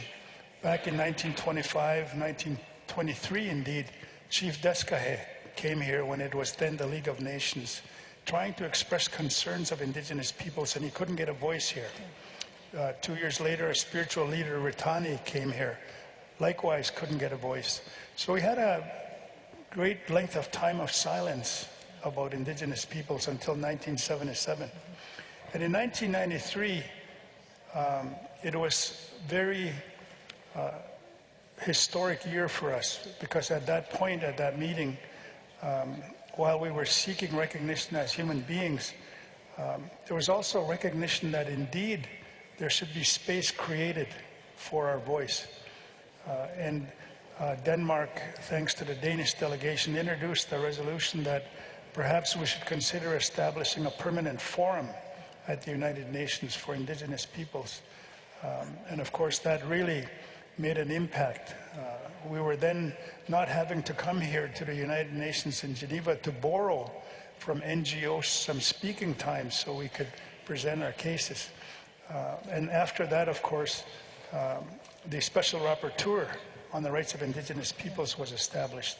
And of course, the new mechanism, the expert mechanism on the rights of indigenous peoples. So when you take that time from 1977 till now, there's been significant progress. But the question is, how has that translated on the ground at home for respect of indigenous peoples, for recognition of indigenous peoples, it hasn't quite resonated yet. It hasn't quite resonated, and I think we should mention also the fact that not only were there many years of silence on these issues, but that the process of getting to a declaration, the Declaration on the Rights of Indigenous Peoples, which was adopted in 2007, was so painstaking, so long and arduous that it took 25 years to finally adopt it. You were closely involved, I know, in that process. Your country, Canada, initially voted against it, along with Australia, the US and New Zealand. They supported it, I believe, at a later stage. But what does it tell us? That it took a quarter of a century to negotiate such a declaration, which in the end is a non-binding document. I think it speaks loudly about the fact that we have been excluded and marginalized all those years. Why did it take 25 years for us to come here and debate and negotiate the recognition of our rights? Well, one of the reasons, of course, is that in 1948, when the Universal Declaration of Human Rights was indeed proclaimed, we were left out. Indigenous peoples were not represented. So we had to fight for that recognition. But why did it take us 25 years? Luckily, for example, the minorities, the declaration, it took 7 years. Why did the International Court of Justice only take 2 years? So when you look at those 3 scenarios, why did it take us so long? The lack of political will, the fear that was expressed earlier, many reasons. And at the end of it, how much real difference does it make on a practical level? The Declaration on the Rights of Minorities, Marta Piedad Mosquera Figueroa. Let me just mention that you are a lawyer and 2013 fellow of the UN Human Rights Office Minorities Fellowship Program, a member of several NGOs that promote racial equality in Colombia, including Racial Discrimination Watch, which promotes racial equality. And you've been actively advocating for minority rights within your own Afro-Colombian community. Why does it take so long? And at the end, how much practical difference does it actually make to have these declarations? Basically, it takes a lot of time because we were considered as second-class citizens for a long period of time. And basically, we didn't have the political power, the economic power, to be able to be present in the Congress, in the National Congress. So basically, for us, the things is getting pretty slow because just now, right now, like the younger generations are able to go to university to get a little bit of knowledge about what is going on, a little bit of political knowledge, how we can access politics, economy. And then basically it's taking a lot of time. And also as women, it's the same. We, in our own culture, we have like a specific position to be taking care of the family, doing part of everything. And right now, basically, what we have to do is to try to be at the same way and the same path as the rest of the population is doing. And you feel you are getting to that stage? I mean, you said it's a long political process, but I suppose that education is key in making people, even those who are marginalized within society, like the Afro-Colombian communities, aware of their rights. And to what extent, then, is education important? Well, I know you are the first member of your family to have gotten an education. Yeah, I am the first member of my family to be able to go to university. And basically, I was able to do that because someone else took care of me and gave me the possibility to go to university. All the members of my family right now, they are still like struggling with everyday life. And then what you have to say is education is important, but good quality education. It's just not to go and see the kids in the school, like giving them about math and biology, which is really important, but it's also about good quality. How we gave them like good teachers, good premises to go to school, because basically, like in my region, in El Chocó, basically what happens is like you have schools in the middle of nowhere where the teacher doesn't have elements to work with the children. she or he might have all the good intentions, but if she doesn't have the elements to do it, it's going to be quite difficult. So the main issue is good quality education, not just to sit a child in a classroom and give him like general information. How much of an issue is this for the Roma people? I mean, how much access do you have to good quality education? How crucial is it to overcome some of the obstacles that are in your way today in order to be able to engage more in the economic and political life of the countries in which the Roma people now live, particularly in the current political and economic climates? And we mentioned the political climate, but there's also the issue of economics as well, which makes it even harder for certain minorities to be accepted within the mainstream. Yeah, I absolutely need to agree that it's really not just about access to education, but access to quality education. But I think a major challenge here is really what you do when everything starts with the residential segregation. So what do you do? Because poor communities tend to live together. And because they are geographically separated from each other, they tend to have their own schools. And once you have these neighborhoods, many times ghetto schools, like how do you really bring there the teachers, the quality teachers? I mean, I think there are a lot of challenges that are somehow integrated into this process, and this is why we talk about vicious cycles, vicious circles, that it's so difficult to break out. Like, where do you break out? If you go to a community school, and then you will get a bad diploma or a bad certificate, and you won't be able to get an employment, so you have to stay in the same residential area, and your children will go to the same school. Like, really, when is the point where you can break out of this? But in my experience, we have seen a lot of good examples, and I think we always need to work towards integration of communities. We must not forget that children do not only learn from their teachers, but they learn from each other. So you have a neighbor school where only the same kind of people go. It will give the students, the small young children, the impression that this is all what society is about. It's only us. Whereas no, there is a huge range of other people that you need to get along with if you want to have a successful, diverse society. And in that sense, sometimes just hiring parents who come to the school and have maybe mother tongue education, you know, like integrate minority children into the mainstream schools, employ parents, mothers who can help these children to feel at home, who can use the mother tongue to integrate in the school system. So I think there are little tools and techniques. And how much of a generational shift, though, is there? How much easier is it for the younger generation to have that kind of access to good education? It's interesting. I don't feel that there would be any parents on the world who would not want to educate their child. But I think what really plays a role in what environment I am sending my child into.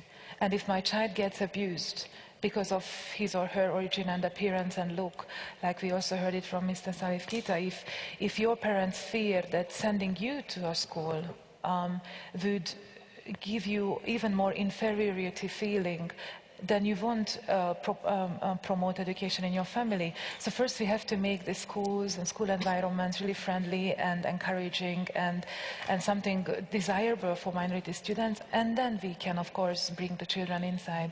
But I think I'm also the first one in my family who has a university diploma, and I can see how that can definitely lead my child as well to have a university diploma. So I think one generation can actually really transfer the fate of others. But it's not a change for the community, it's a change for your small family, and I think this is why we need to expand this and have more role models in our communities. The importance of being allowed into a more inclusive system, particularly education system. And talking about that, Chief Littlechild, it wasn't too long ago, in fact in 2008, that the then Prime Minister of Canada, Stephen Harper, offered a formal apology for those in Canada who had been forced to go through the residential school system. A school system which I, in fact, I'm a little bit familiar with when I visited a couple of years earlier Winnipeg and went to one of these residential schools. In fact, even had the opportunity to speak to some of the victims of this school system who spoke with great emotion so many decades later about the kinds of abuses that they had to endure, not to mention the fact that they were deprived of the right to speak their own languages and to do anything remotely familiar to them in terms of their own traditions and culture. when you look back now at the situation, to what extent does a mere apology constitute enough in righting the wrongs of such injustices? When you look at the debate that goes on, if it involves this type of issue, are we letting bygones be bygones? Has it been swept behind the rugs, or do people still feel something about this issue that obviously has left a scar, hasn't it, on the history of Canada? Yes, it has left a very deep scar, not only on the history of Canada, but our people. And to go to your question about whether an apology is enough, many people, the survivors of these schools, say, no, it's not enough. What we need is action behind the words of the apology. And sadly, we haven't gotten there yet. And currently, indeed, I'm a member of the Truth and Reconciliation Commission that's looking into this saddest and darkest chapter of Canadian history. And it's not so long ago, as you say, you've talked to students or former students in the schools.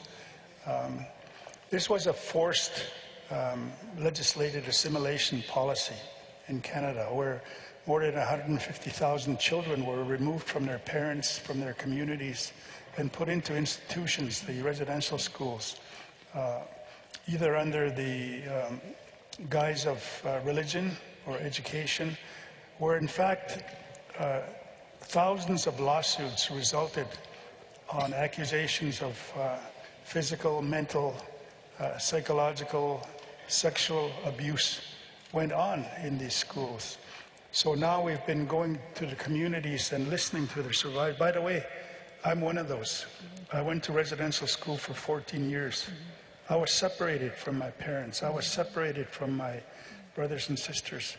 I was not allowed to speak my language. But today I can still speak my language. I was one of the few of whom it was not beat out of the individual. Because the policy indeed was to kill the Indian in the child. That was the public stated policy. So we're still living with those consequences today. To assimilate them. And that is a very deep injury, as I say. But we're trying to look at the positive side, though, of course, as well. Now that we know the history of what happened in these schools, what can we do about it? What can we do together to bring about a better country where there's better relations between Indigenous and non-Indigenous peoples? Much like the international work we do here, the UN Declaration in itself calls on us to work together. And we try to use that as a framework for reconciliation and seek that partnership where we can actually build a better country. But is that happening? I mean, you were a member of Parliament for a few years in Canada.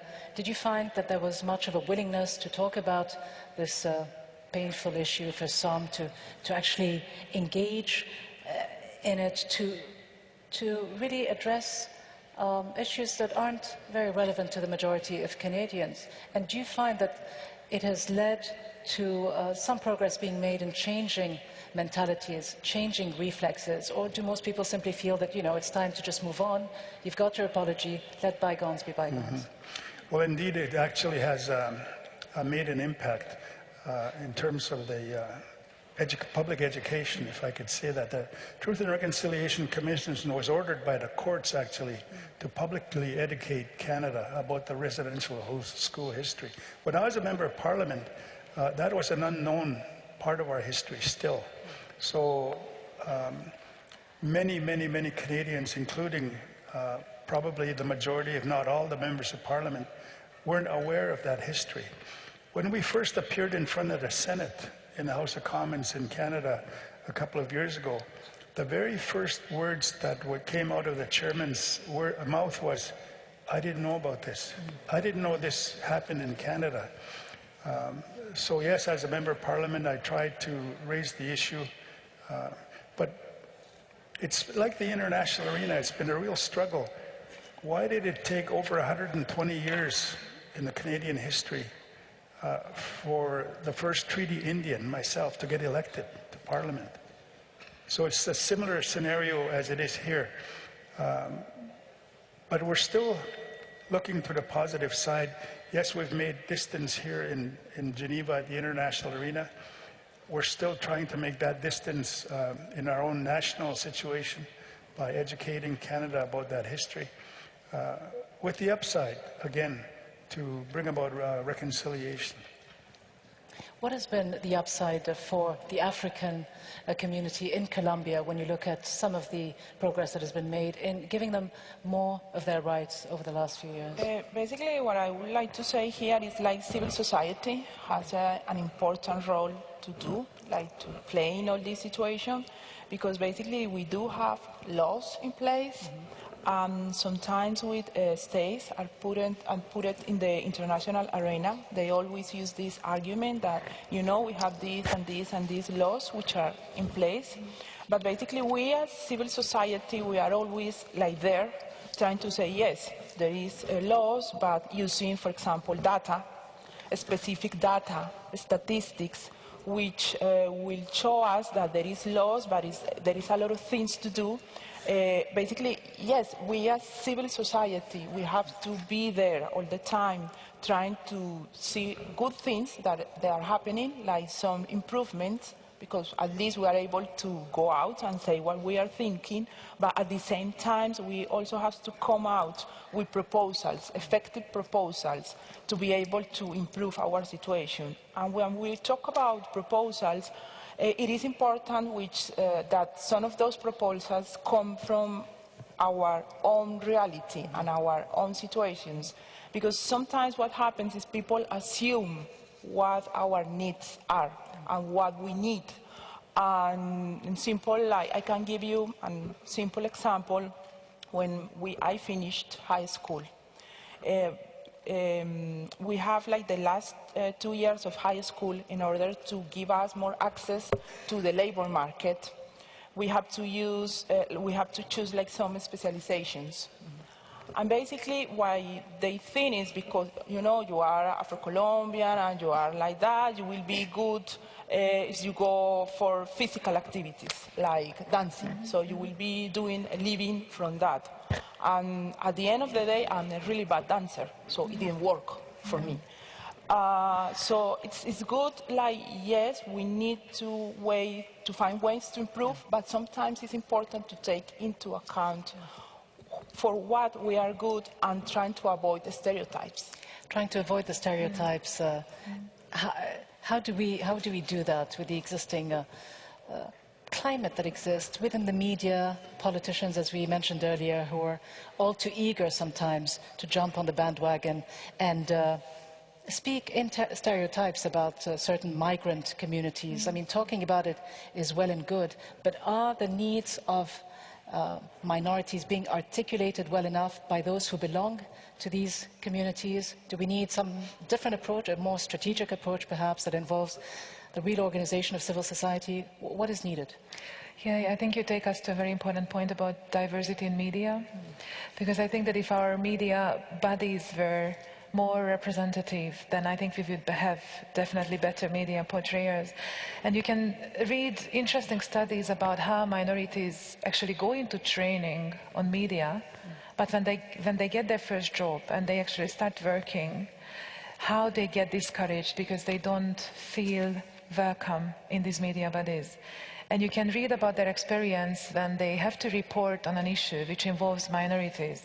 They don't want to talk about or presenting the news from a point of view to favor the minorities because they are afraid that they would be labeled as biased and non-objective. And of course, I mean, in most countries when you join a media organ, there are certain ethical standards that you have to uphold. Now, interestingly, if you're a majority person who kind of speaks against the minorities, or you paint a picture really from the majority point of view, nobody tells you that this is not objective. I mean, it's accepted. But if you're a minority, and if you want to report, like in my case, if I am a Roma person and I am a Roma person, but if I wanted to become a media staff, and if I wanted to report about a case involving Roma in a favorable way, people might come to me and say, you are defending your own group. And you are really using the media for your own cause, and you're trying to help your community and your family, and this is unacceptable. It happens. So I think we need to also talk about how the media bodies, and we're not really talking about just editors, but really like high-level media decision makers, like how do we make the offices more representative. And then, of course, from that media representation, we can really open up a very big discussion about the representativeness of the UN, the field offices, how many indigenous people, how many minorities work there, in our offices in Geneva, in New York. I mean, I think it really opens up a bigger challenge about we preach and we promote inclusion, but do we really have inclusion in the areas where we work? Yeah, and it's interesting the point you raise about perhaps the need to have advocates from outside the affected community to espouse its cause and speak up for it. To what extent do you find this to be an important issue? Well, it's very important. I was remarking yesterday, in fact, that it would be sad if we only come here now to talk to each other and not have the outside essential partner there as well. So to have that independent, in a way, not necessarily, but importantly independent, support from the outside is critical. For example, in the residential school story, it's one thing for us as students, former students and survivors, to talk about that history. But when someone else, like former prime ministers of Canada, for example, who are actually doing that now, the Canadian public listens to that voice, sometimes more so than the individual that went through the experience. So yes, it's very important, I think, to have that outside support. As I said earlier, it takes a partnership to solve some of these solutions, and that's what we are calling for to help us. And it takes a long time, doesn't it, to overcome some of the stigma, but also the scars that are left over from, for example, a history that involves segregated school systems, like the residential school system. When I was in Canada, it struck me as well that even the younger generation of Aboriginal communities, those who hadn't gone through the residential school system, suffered the highest rates of drug abuse, and there were high incidents of suicide as well among them. That in effect this inequality that they lived through all of their lives, or that they saw their family go through, has really bred that type of desperation within them. And in a way, as someone just tweeted us, residential segregation is a main source of inequality that affects the future of the poor. It is not something that you can get over very easily. That's right. It's easy to ask someone, for example, I've been told that myself, look, this happened a long time ago, get over it. You know, but it didn't happen so long time ago. In fact, the last schools that closed in Canada was 1996. So it's current. But what's important about your point, I think, is that we've passed on this history or experience to our children and to our grandchildren. So there's some very great intergenerational trauma that's been happening in our country because of the residential school experience. So the children today, although they didn't necessarily go themselves directly, are still impacted. Not only our children and our families, but our whole communities have been impacted. So it's going to take some time to heal from that wound and get on to contribute again to the wellness of our. I wonder on this note if anyone in the audience would like to contribute to this discussion by asking any questions.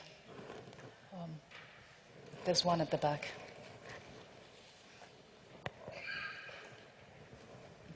Thank you. Good morning. I'd like to direct my question to Mrs. Isaac.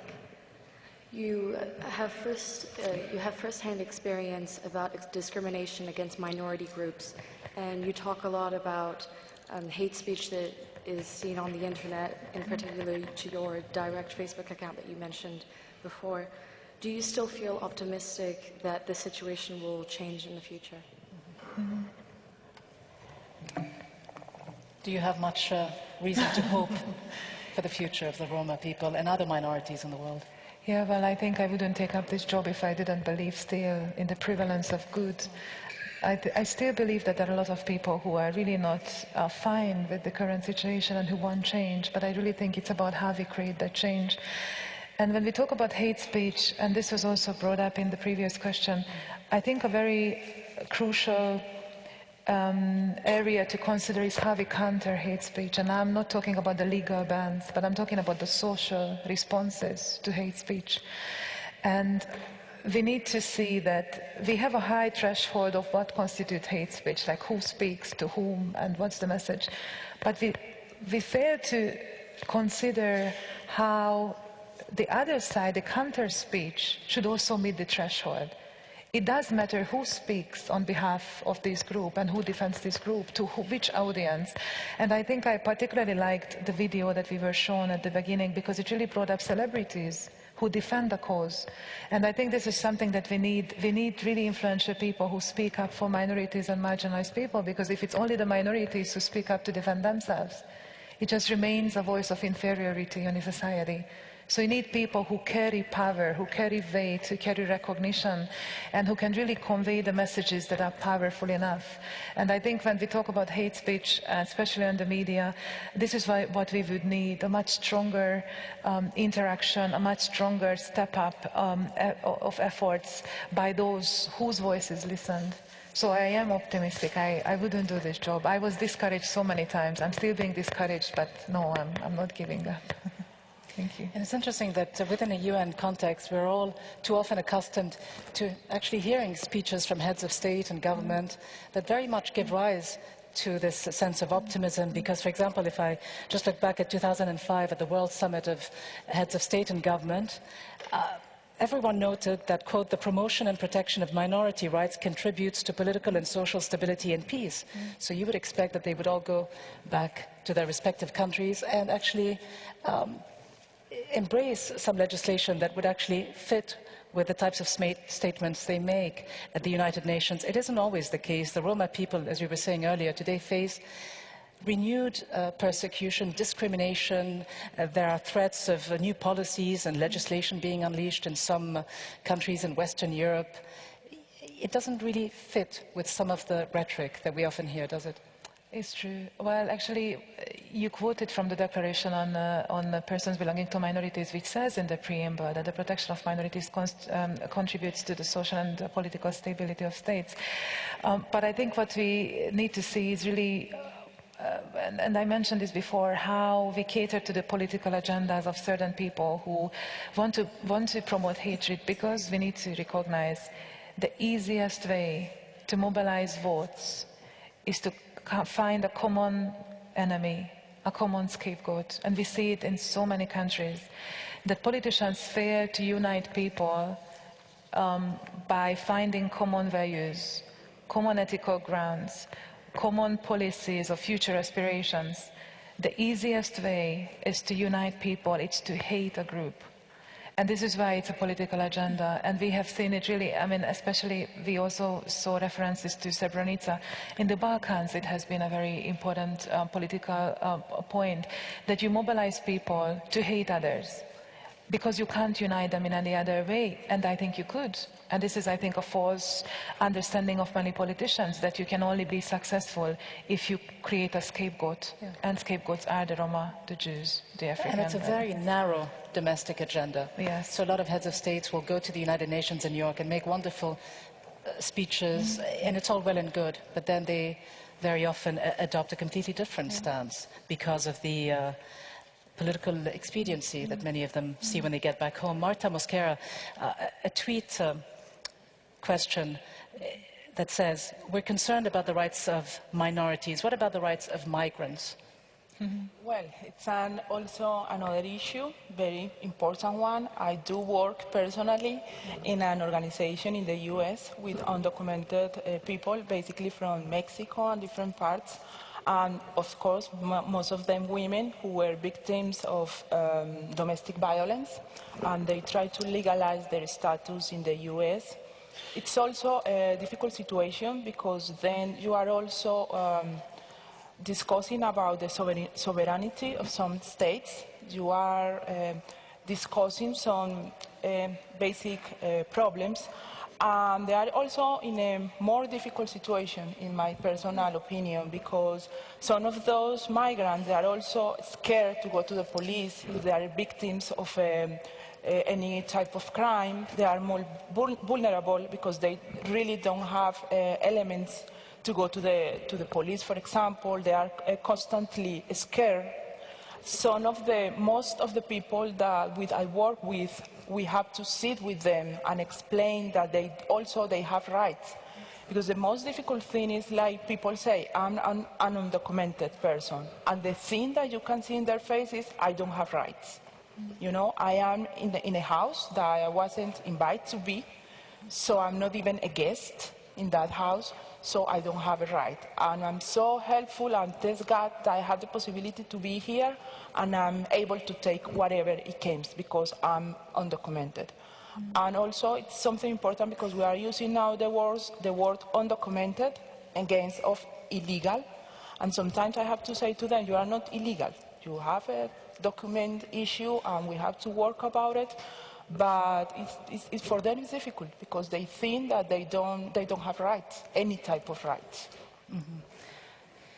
Do they have rights when it comes to looking at it from a practical level? Earlier, you wanted to expand perhaps on the notion that there must have been some kind of positive effect that we've seen over the last few years as a result of some of these declarations, the growing international recognition we've seen of minority rights. To what extent has it translated on the ground, though, when you look at your own specific context? Well, it's a good a lens to look through to illustrate what is possible. And I say that if you look at the Permanent Forum, for example,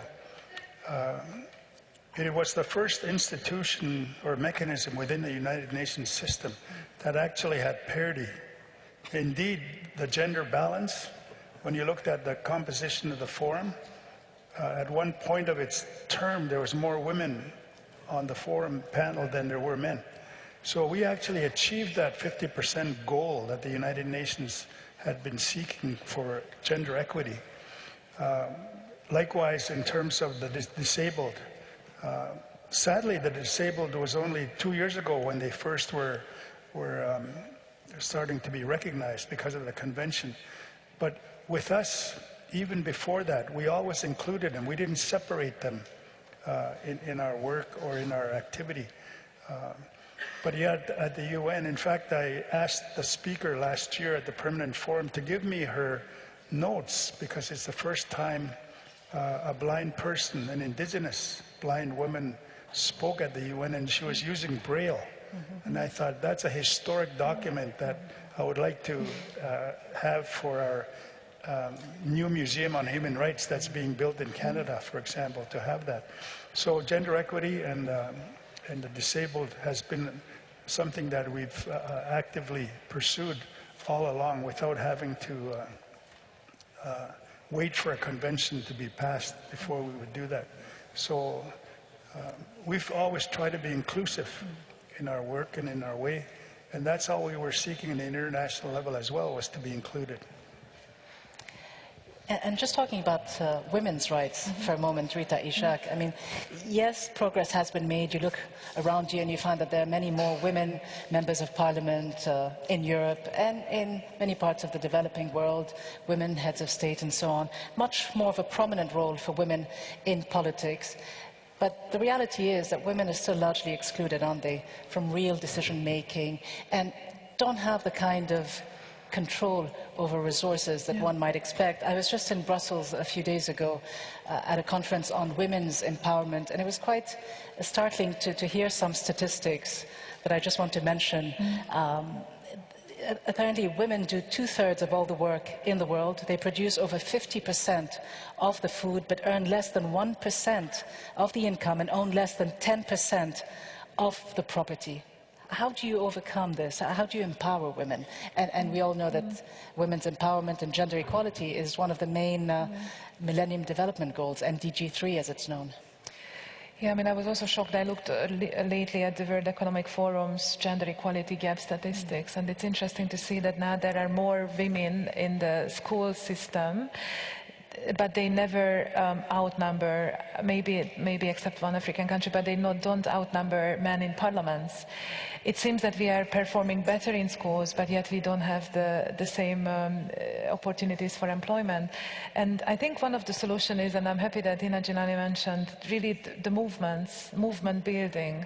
And I've been amazed by women movements all over the world, sometimes in the most impossible places where you would believe that it can't work. And it works. And I think when it comes to women's rights, I'm usually very optimistic. I think we see the steps. You know, of course, if you look at a scale from 1 to 10, you can see the steps from maybe from 5 to 5.5 to 6. I mean, 10 is really far away, but I think we are making progress. And I think one of the tools is to really form a critical mass and to show our presence, to show our strength, and not to let ourselves to be wiped off. But just to, if you allow me again to be a bit critical, our own building where we sit at the moment, I remember last year I came with my baby, and I had to breastfeed actually in toilets and in background offices because there is no breastfeeding facility here.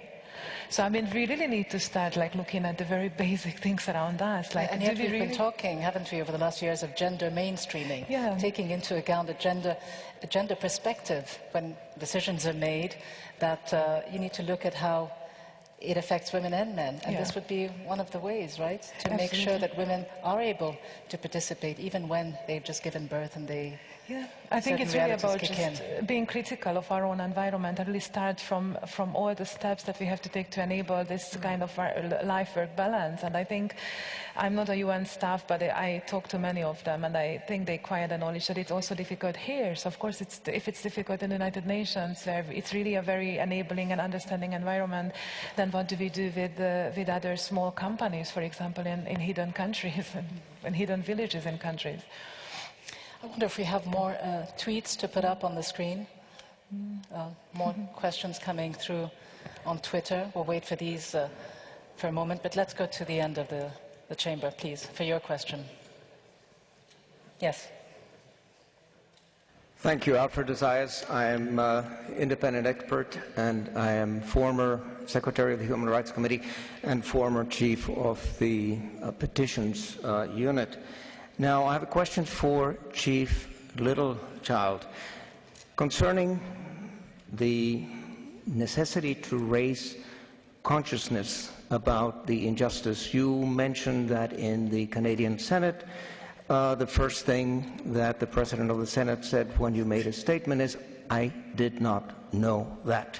So if we all want reconciliation, it's obvious that reconciliation depends on education, and that greater efforts have to be made to pass the message so that the general public is aware of what has happened to the indigenous population of Canada, to the First Nations of Canada, what has happened to the indigenous population of the United States and of Canada and of Alaska and Hawaii, the Aborigines, etc. There's a debate going on concerning land rights, and I would like to know more. Maybe you can elaborate more about the efforts that the Canadian Indigenous are putting forward to regain part of their access to their own natural resources, etc.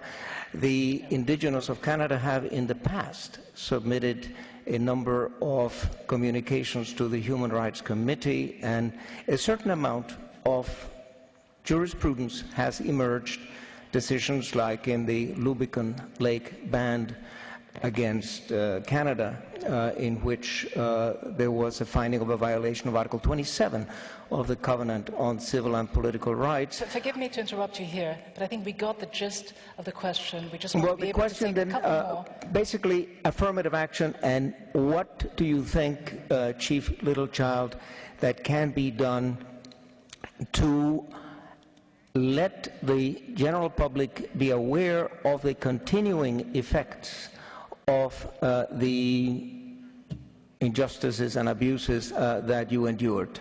How do you raise awareness? How do you let people know?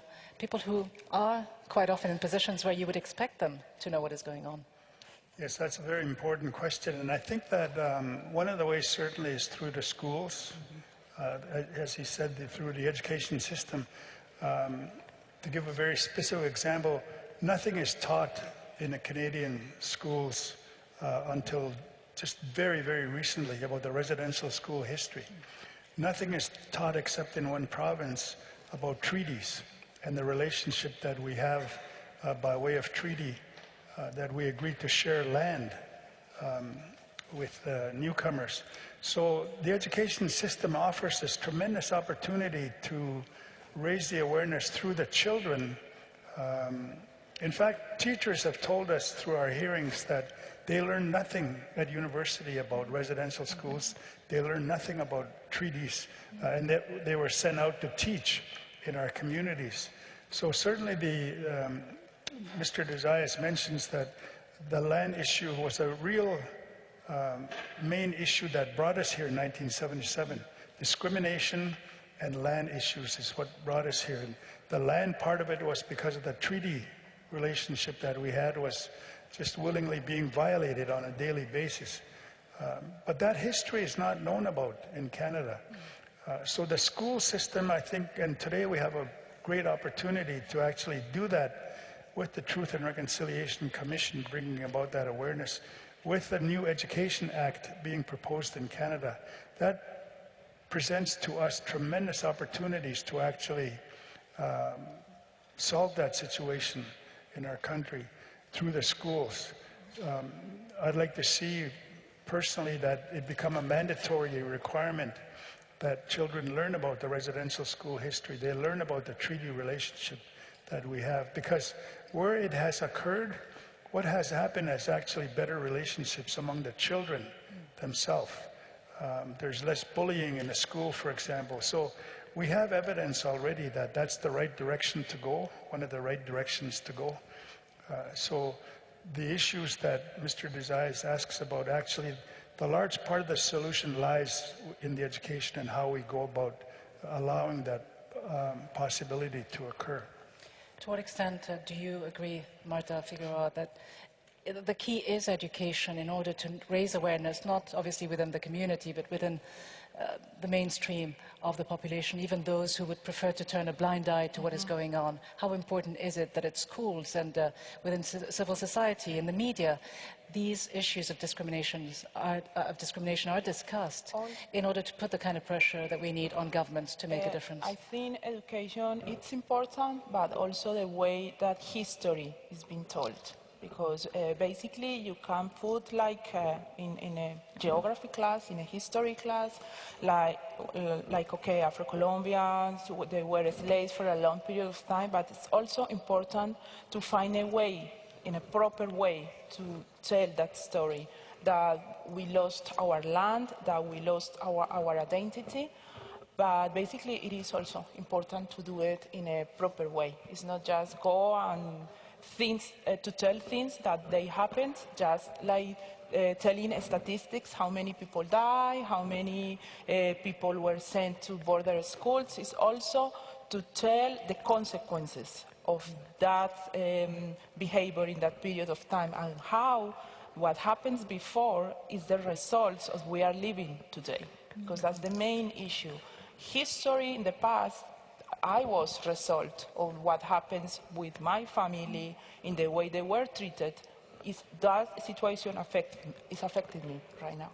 Rita Jacques, how important is it to talk about the past, to talk about history, in order to understand how we have come here, how the rights of minorities have become discriminated against, in order to raise awareness, to impart our knowledge onto the wider public, and in order to identify the best approaches moving forward? Well, I think one cannot overstate the importance of education and history teaching, but again, I think we need to also look at how the society operates. Because if you learn one thing in the school, but then the society works on completely different values based on, and you see people being bullied on the street and nobody stops the process, or if you see, again, in the media that this and these people are to be blamed for our economic regression or whatever, if you learn about the culture of these people, it won't really help you with a bad word, liking them if nobody else promotes the same understanding and respect and togetherness in the society. So I think it starts with it, but it doesn't end there. Is there also a pitfall, though, a downside to this, talking about the divisions of the past, whose responsibility it is for this or that abuse? Is there a danger of actually not allowing the community to integrate fully and be part of the wider community? Well, I think it's really about how you teach it. I mean, I think Germany had done a lot of work to overcome their past with Holocaust, and now you can really feel that because it has been discussed so targetedly and so actively. I think that you can see progress, but then there are countries where the past is a little bit hidden or it's not completely discovered and presented. And in these countries you have a lot of misunderstanding. So I think there must be a lot of teachings, a lot of discussions in the classroom. It's not really about like the teacher to the students, but it's really about revealing our internal biases and prejudices from an early age and talk about it. And you can see in kindergartens how sometimes children who are looked differently are already somehow singled out by the others and really undergo a lot of stress and frustration because of the different looks. So you really have to start with looking at the interrelational complexities and how you can really encourage an environment that promotes the teachings that come from the books. Just final word from all of you. As a young human rights defender, what would you like to see happen over the next decade or two to enhance the human rights system as we have it today in order to better promote the rights of minorities? I would like to go back to the first question, which is hope. Even though that I came from a country with an armed conflict in between, I think hope is important. Even though it sounds a little bit strange, sometimes we can use crisis as a point of entry. Like we can see in some statistics where in Rwanda, half of the politicians in the lower house are women. When I saw that type of statistics, the only thing that I do have is hope, because we are in the middle of a conflict, but because that armed conflict, people that never was able to speak, we have voice. We are now in the international news. So I think hope is the main thing, and even though you are in the middle of a crisis, you can use the opportunity to overcome all the situations, and it's a good thing who comes from a really bad thing. Do you agree with that? Is hope the main thing? It's certainly one of the main things, yes. It's interesting, I asked my elders that question a few years ago, and they said, all we want is recognition, respect, and justice. And I think that with that added on the hope of that respect and recognition, that's still a very worthy goal to pursue in the next 20 years, because we're not there yet. We're still not recognized as indigenous peoples in many places of the world. We're still not respected, yet we have an awful lot to contribute. I remember one time an elder came here, actually, in another room, and he asked the delegates in the assembly, he said, which one of you is going to argue for my brother, the fish? Which one of you is going to argue for my brother, the bird that flies and the four-leggeds? Which one of you is going to defend clean air and clean water? And you could hear a pin drop in this room. And that's when the consciousness for the environment came about. I remember being told that we could not offer Thanksgiving in one of these rooms. When I asked through the elder's request, could we say an opening Thanksgiving prayer in the meeting in our traditional way? And I was told, Mr. Littlechild, you know we do not pray at the United Nations. But now, on top of economic, social, and cultural rights, civil and political rights, spiritual rights are now recognized. So I think we have a lot of contribution to make as indigenous peoples to humankind. And we need that recognition. And then we can have that justice that our elders were seeking. Not only is there that recognition, as you mentioned, for all these different human rights, but there hasn't there, in the last few years, a drive to really make them, to really make them be addressed on an equal footing. Now, it's debatable whether that has happened or not, because people tend to always think about political and civil rights before anything else. But as you say, there is at least that drive in the last few years. I just want to end with Rita Izak. How hopeful are you? How hopeful are the young members of the Roma community in many parts of Europe about the future, despite the legacies of the past and the painful experiences their parents have had to endure? Some that still are very much a part of their daily existence as well. Yeah, I think our challenge is now to actually promote the identity so that people keep their identity. Because what we see that many times when you come out, when you manage to rise from a community and they live a different lifestyle, you actually deny your heritage and you deny your identity because you feel that now you are different, because you live a different lifestyle. And this is what we see with these young emerging university students who are of Roma origin. I do have the privilege to meet them several times and address them. And one thing that we are always trying to do, and actually we have workshops, is to build their identity and build their pride so that we are not losing them. Just because they managed to get out of a settlement and they don't have the typical way of life, which of course is again portrayed by the media, but anyhow, and they don't live the typical way of life, they don't feel that they don't belong anymore. And of course I'm very hopeful, but as I said, I think hope needs to be translated and manifested in action. We can't just sit back and be hopeful, but it really requires each of us to do something towards achieving this, because I think now our biggest enemy is silence. So I really need that we need to take a word and we need to take an action to overcome the inequalities. This obviously wasn't a silent panel. Thank you so much very much for all of your wonderful contributions to this debate. Obviously, as you say, much more needs to be done, but at least we end on a positive, hopeful note for the future. Thank you all very much indeed, and thank you for staying with us. Time now to adjourn for lunch, and then we meet back here at 2:30 p.m. with Sir Tim Berners-Lee and High Commissioner Navi Pillay. They will engage in a discussion on the World Wide Web and human rights. That discussion will be moderated by Tim Sebastian. We look forward to seeing you in the afternoon. Thank you.